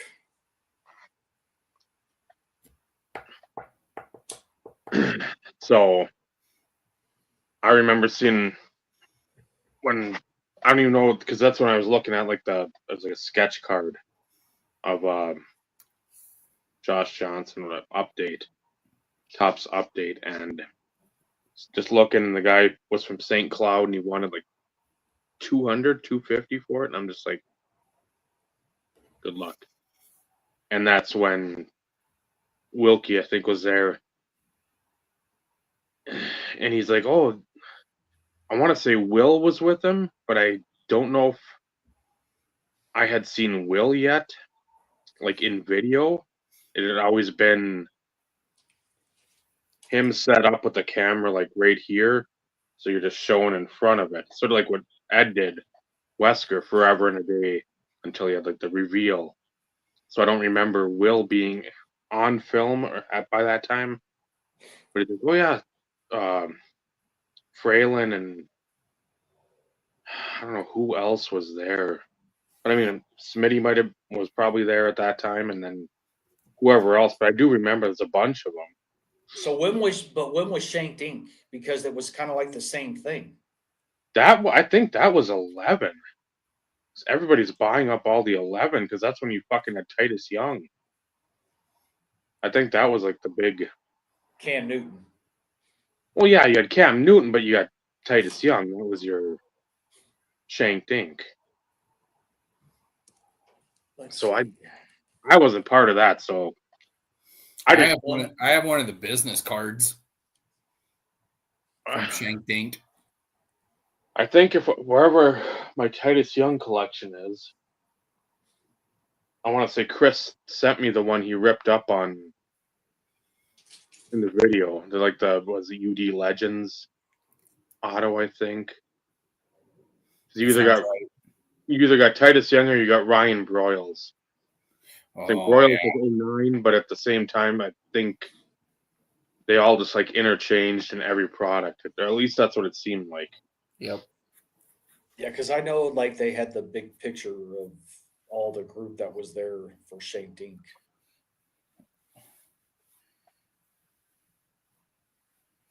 Yeah. I'm sure. Because the only thing I'm finding on eBay, Jesus, on YouTube is all from like 2013, it looks like. Could be. But that wasn't the inception though of Shanked Ink. It happened before then. Yeah. Maybe it was 2012, like Black Friday time blowout.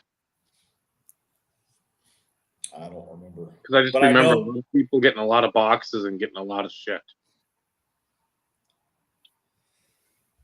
But I thought there was also, like, they went to a card shop or there was a card show or something.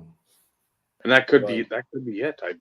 But everything that was purchased, like, it was complete and utter garbage, which is why it, of course, was called Shank Dink.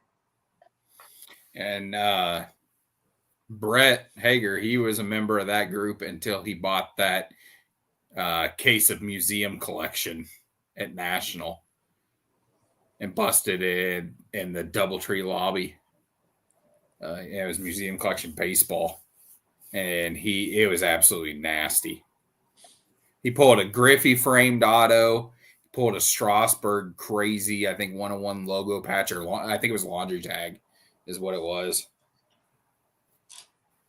And then he was immediately kicked out of Shank Dink. Yeah. All rights were revoked here. Yeah. That was the same year. It would have been 2015. Yeah, it would have been 2015 because Joey busted a case of 2014 Chrome Mini and pulled that Derek Carr red auto out of 5. And ended up shopping it around the show and ended up selling it for several $1,000s. And now it's a $200 card, maybe. Yeah. The joy of the time. Yeah. Of course, I was trying to sit there and think as far as like outside of pulling the 06 Topps Chrome Ricky Auto of Reggie Bush, because at the time when I pulled that was a $500 card.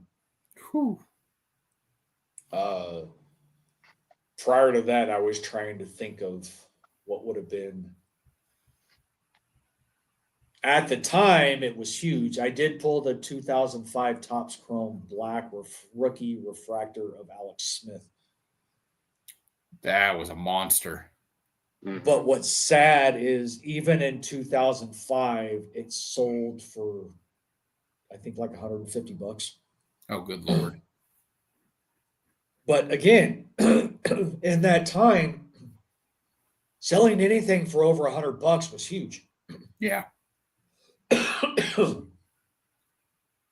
Especially with like a patch or an auto. It was just like a numbered card. And it wasn't like a true RPA. Yeah. right. Because like I remember Topps draft picks and prospects, regardless if it was like the class marks auto or the short prints. Because like the short print autos were like Alex Smith, Cedric Benson. There was like 4 short print autos, and then like all the rookies had an autograph in class marks. Yeah, Rogers does. Yep. But in 05, at the time, you wanted Alex Smith. Yep. He's number 1 pick. And you didn't watch Alex Smith slide to 22. Yeah. Charlie Fry, I think, was another short print in 05 Topps draft picks and prospects. There was like 4 or 5 short prints, and they were a bitch to pull. I didn't pull one in my case. I think I opened 2 cases for the shop, and I think he got like a Charlie Fry, like it was one of the scrubs. I was gonna say, I know it wasn't Costanzo short because he was in everything. That was what was Frank Gore in that? Was Frank Gore 05? He was. Cadillac Williams was. Ronnie Rugged Brown was. Yeah, there was like it was decent the running backs were all over the top 10 picks. Yes. Yep. Yeah, you had 3 of them in there. Because I don't think Gore was later, because I think that was McGahee who had the injury in the title game. Yeah, and that was gruesome. I think Gore was a 2nd or 3rd rounder. Well, it was weird because even at that time, he looked like he was 40 years old when he got drafted. And he already had tons of mileage on him. And then just never quit for 20 years. No. Yep, somehow. Yeah. Let's see. I'm just pulling up the take a checklist. So the short prints were Alex Smith, Derek Johnson, Charlie Fry, Ronnie Brown, and Mike Williams. Let's say Mike Williams is always the one I thought, just because he was so fucking highly rated out of USC, and then Detroit being Detroit. Can't say the fucking wide receivers. So who all was in class marks? Because I want to say there were some guys that were missing. So let's see. We've got Anthony Davis. There's Aaron Rodgers, which I knew he was in. Andrew Walter, Braylon Edwards, Cedric Benson, Charles Frederick, Chris Henry, Cedric Houston, Chris Ricks, Ponzo Thorpe, Cadillac, Dan Cody, David Green, Eric Shelton, Fred Gibson, J.J. Arrington, Jason Campbell, which was huge for a time when he freaking like had a major resurgence. Yeah, I mean, when he was the starter in Washington, there was like a 3-4 year stretch where he was solid.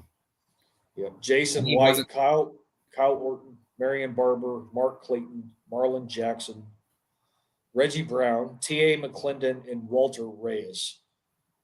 Now, my boy. Mind you, like they had classifications A through F. And depending on where they fell in those classifications is where they were randomly inserted. Yeah.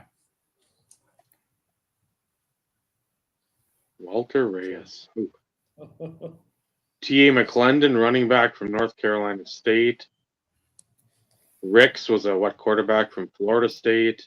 Well, I knew he was a quarterback, but there's another education lesson for those who were actually here paying attention for 2005 top draft picks and prospects.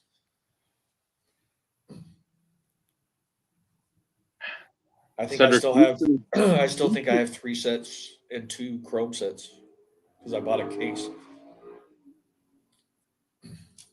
Yeah, Houston was a corner from Arkansas, maybe? I don't know. Don't give me the line. But that was my first ever case purchase. I know J.J. Arrington went to Cal because on the 05 Upper Deck Portraits, the 8x10 horizontal dual, Rogers has one with J.J. Arrington. Eric Shelton was a running back from Louisville, Carolina. So I've got a couple of SP authentic RPAs just because it looks nice. Shocked like Stephon LaForce wasn't in there either. That was another guy that. Oh yeah, I ain't heard that name in probably close to 2 decades. Well, that would make sense as to why. I know. Yeah, that draft class. There's a lot of guys I wanted to collect because I loved Brown and Cadillac, but 2 top 10 backs. Imagine that now. Yeah, good luck with that, right? And then you had MB3, Barber. He was a god up here in Minnesota because then you had Maroney the next year. Even then, trying to collect because you had a lot more variety. You had the Leaf Limited, Leaf Rookies and Stars, Bowman Chrome, Bowman Best, Elite. I don't remember if there's regular Donruss. I don't feel like there was. That's not a rookie card I remember Rogers having. Tops, the draft picks and prospects. Chrome, Upper Deck, you had Topps Bazooka. Yep. Yeah, you had that. Total. Exquisite. Top total. Yeah, so there was the gamut from low end to high end for that, and it's like now you couldn't even touch half that shit. No. And just because of the price point, it's like Steve had said earlier, you got a top 10, 12 pick, and it's an offensive player. Good luck. Yeah. So that's why I went with my Gaduli and Walter Reyes, because again, I followed them in college. I watched the games they played in. I liked them, but that was the thing too. If I could go back, I'd still collect them, and I'd cut out all the rest of the guys. I mean, like, oh, I want to pick up like a couple Eric Sheltons. I want to pick up the year before. It'd be like Greg Jones. I liked him at Florida State. I'll pick some of his stuff up or whatever, and stay away from it all, and just a couple guys here, couple guys there, and then pick up more of the Hall of Fame shit. Yeah, but shoulda, coulda, woulda. Some of the shit I opened over the years, if I would have kept sealed, I'd have been sitting on a small gold mine. But that's also the thing too.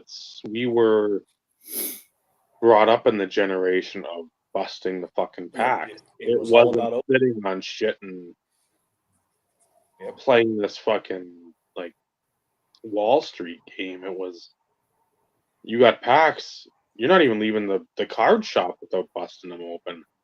usually.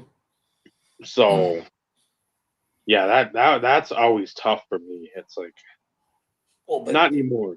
I mean, I can do it now, but even for like when it came to Topps Chrome, mhm. you know, it was all about building the set. And the easiest way to do it was to drop the $600, give or take, depending on like where you bought it, to build the set.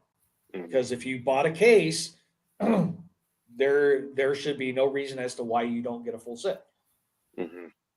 Unless you're talking 2007 because of the Mike Vick and the whole freaking dogfighting thing. Yep. Because they pulled it like it managed to get slipped into retail, but not in hobby.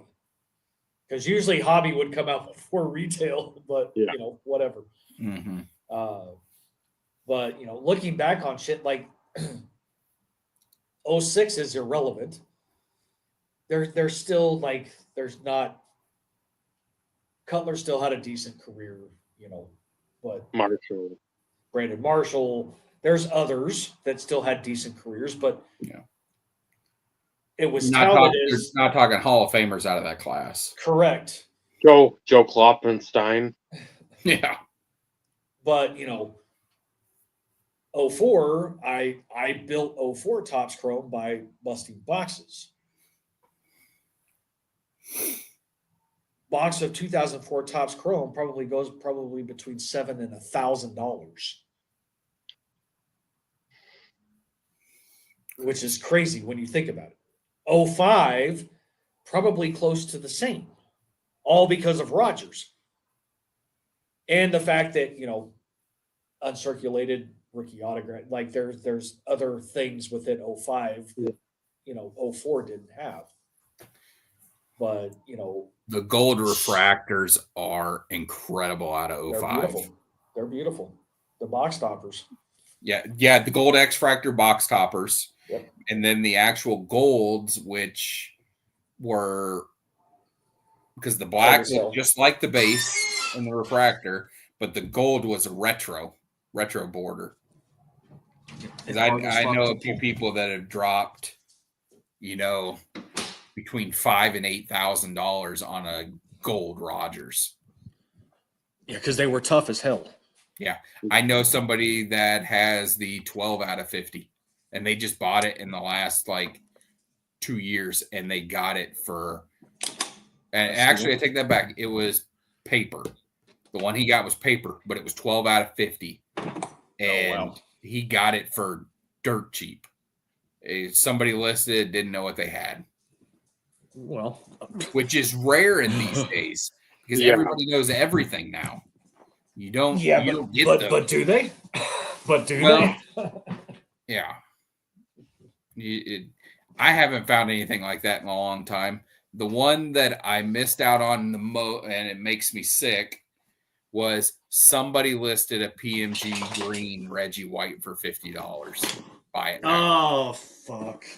And it got hit instantaneously. Mm-hmm. Yeah. And It's like, man, if I could have only done that. And then last year, I hesitated in autographic century marks, Reggie White out of 100, listed for $1,200. Buy it now. And I hesitated for 3-4 minutes, and it was gone. Yeah. And they sell because, those sell for more than 2. I don't know why I hesitated. I had the money to buy it. I should have bought it.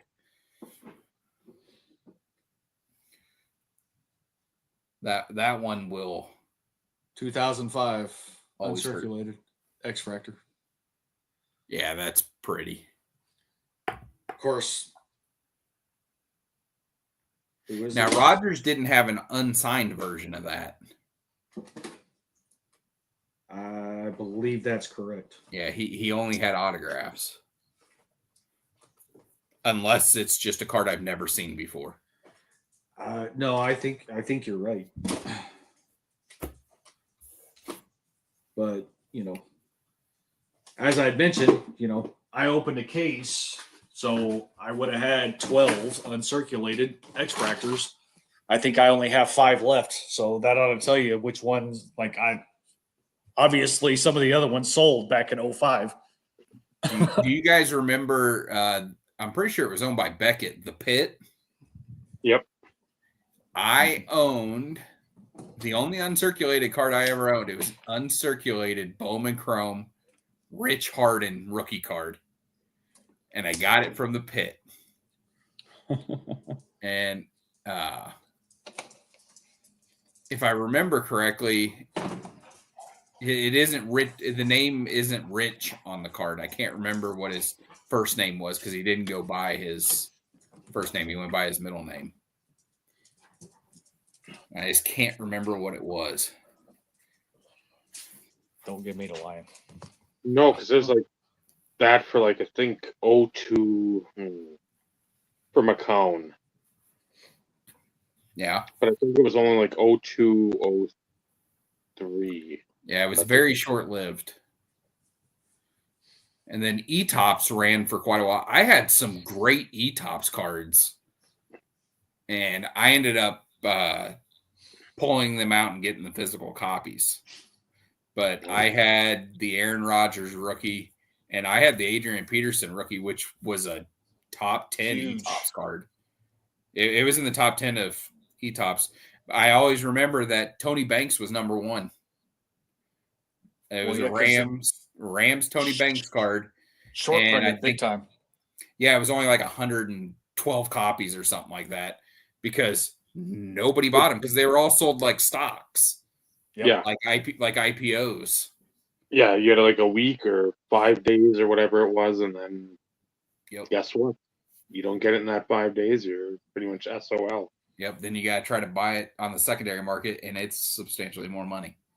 Yep. Yeah, we got the Kerry Collins. Oh, 3? I've got my TD 01 autoed. Oh, you got one of the auto versions? Nice. Yep. And then Josh Johnson with the certificate too. With nice. The certificate. Favre has one. Does he? Yeah, Favre's got an autographed one out there. And so does Larry Fitzgerald does because Jack had 1 or 2 of them, and the autograph was extremely short printed. I was going to say, his stuff, I don't think he's got a... He doesn't have a ton. No. Mm-hmm. Yeah, because all of his autos, I think, in 2004 were all short printed. Yeah, he didn't have much. If he had 1 or 2 that were over 100.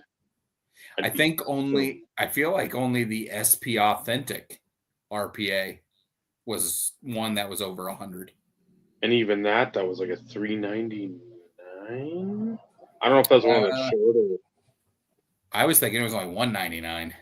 I know it was one of the shorter. Yeah. Not like the usual 999ers. And the jersey they used in him, I don't remember what it was. If it was senior day or a bowl game jersey or something like that, because most of his chunks are blue and red. Yeah, the hell was it?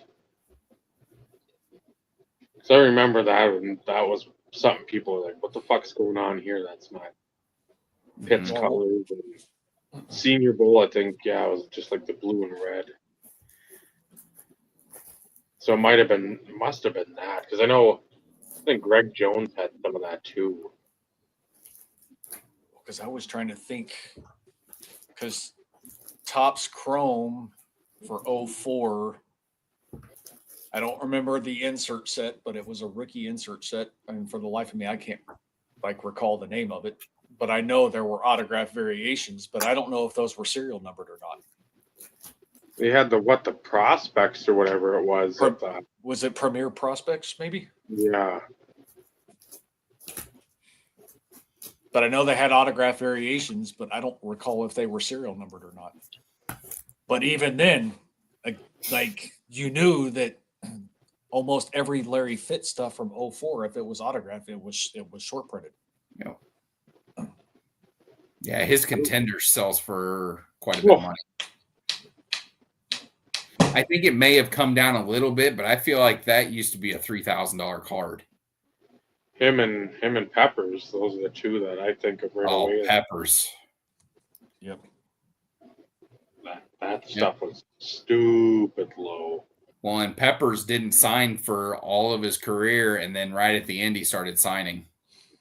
He signed some Green Bay and Carolina cards. And that's there's one of the Panini ones I've looked at numerous times, and it's come down quite a bit. The award winners is pretty cheap, and that's like one of the guys I wanted to get because I'm like, I knew Peppers had. Didn't he sign with Bowman's Best? Yeah, he only had like 3 rookie autos, I feel like. Wasn't Bowman's Best one of them? Yes, contenders, Bowman's Best, and then Sign of the Times. Yeah, because that stuff I always looked at, I'm like, like the Lynn Swan. It's like, well, what am I going to get? There ain't much. Yep. They still haven't got that guy to sign stuff. No, and I feel like that clock is really ticking. Yeah. You're going to do that. People are gonna do it soon, but I don't know if Fanatics can throw enough money at him or he just doesn't give a fuck about it. I have a nasty game use patch of Peppers that Brad sent me. It's flawless. So it's I believe it's a Packers card with a Bears patch. Yeah, I remember that vaguely. I think mine is a absolute tools of the trade with like the Panther piece on there. One of the absolute patches.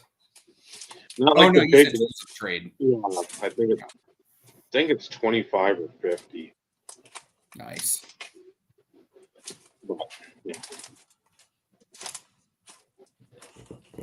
No, his stuff came way down.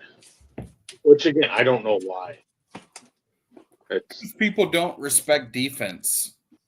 And at the end of the day, he's a Hall of Famer, but he didn't win. Yeah. Unfortunately. But, he won a Defensive Player of the Year. But he had over 100 career sacks. I'll never understand that. That you can look so far down on him. And again, as much as he put up great numbers, he never won anything. Brad's quarterback, Marino. Yeah.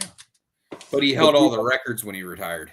Well, I know, but that's great, but that was 25, 30 years ago. Yeah. Just real quick, because you mentioned the David Carr rookie. My eTops account username was DCar08. I was a David Carr fan, even though I was a Packers fan. 02. I was rooting for David Carr. And then his offensive line decided they wanted him to die. Yeah, after that first game against the Cowboys on Sunday Night Football on ESPN, when they won whatever it was, like 21-18, or it's just like, okay, maybe they got something here, and no, they don't have something there. No. Yeah, when your number one receiver is Jabbar Gaffney, you're in trouble. Well, and didn't they start their franchise with Tony Baselli? They certainly did. That was their guy. That was their number one pick, I believe. And Jacksonville left him unprotected for a reason. Yep. And it's because he left quarterbacks unprotected at that point in his career. Well, that and he got hurt every other play. Yeah. His back was pretty much shot. Yeah. So, yeah, get him in there and sign him to a big contract. Or how'd that work? Oh, and that's one. I don't know how he's in the Hall of Fame. Yeah. That is where people sometimes will say, like, hey, what about Terrell Davis? Tony Baselli? Are you fucking kidding me? He's the Harold Baines of the NFL Hall of Fame. Yeah. I heard that 2 years ago, whatever. I couldn't believe it. Tony fucking Baselli. I mean, I watched a lot of Jacksonville. A lot. You had Brunell, you had Natron, McCardle, Jimmy Smith, Kyle Brady. Yes. Freddie Taylor, James Littleman Stewart. I mean, you had Kevin Hardy. Jimmy.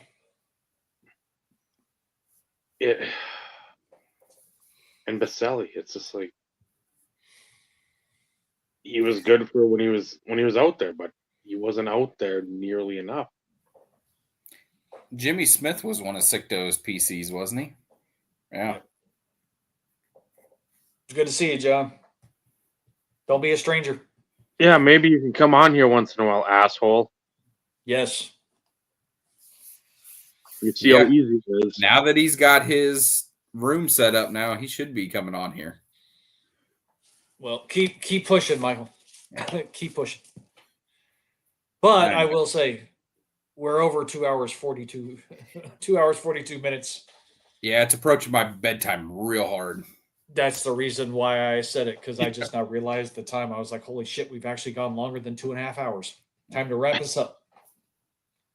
So, thank you everybody for watching, joining us in this fun night of fun. Keeping the convo going. It's always nice to have folks do that as well. Well, look at the crotch shot. Yeah, wow. It's like OnlyFans? What the fuck is this? Yeah. After hours just got weird. I was doing it for the dog. I'm sure you were. What's going on? Because he's usually not the one. Wiener dog? Yeah. No. Are you serving up footlongs? No. Not anywhere close. Come on. Well, yeah. I'm not going to lie about something. Hopefully that's never broken or you got a struggle. You'll have a lot of people getting fired. There's already enough of that going on. So, till next week. For Michael, Steve, I'm Dave. It's been the IRP. Remember, collecting cards, wonderful hobby. Friendships you forge along the way, that's what really matters. Good night, everyone. Good night, everybody. Fat Predator.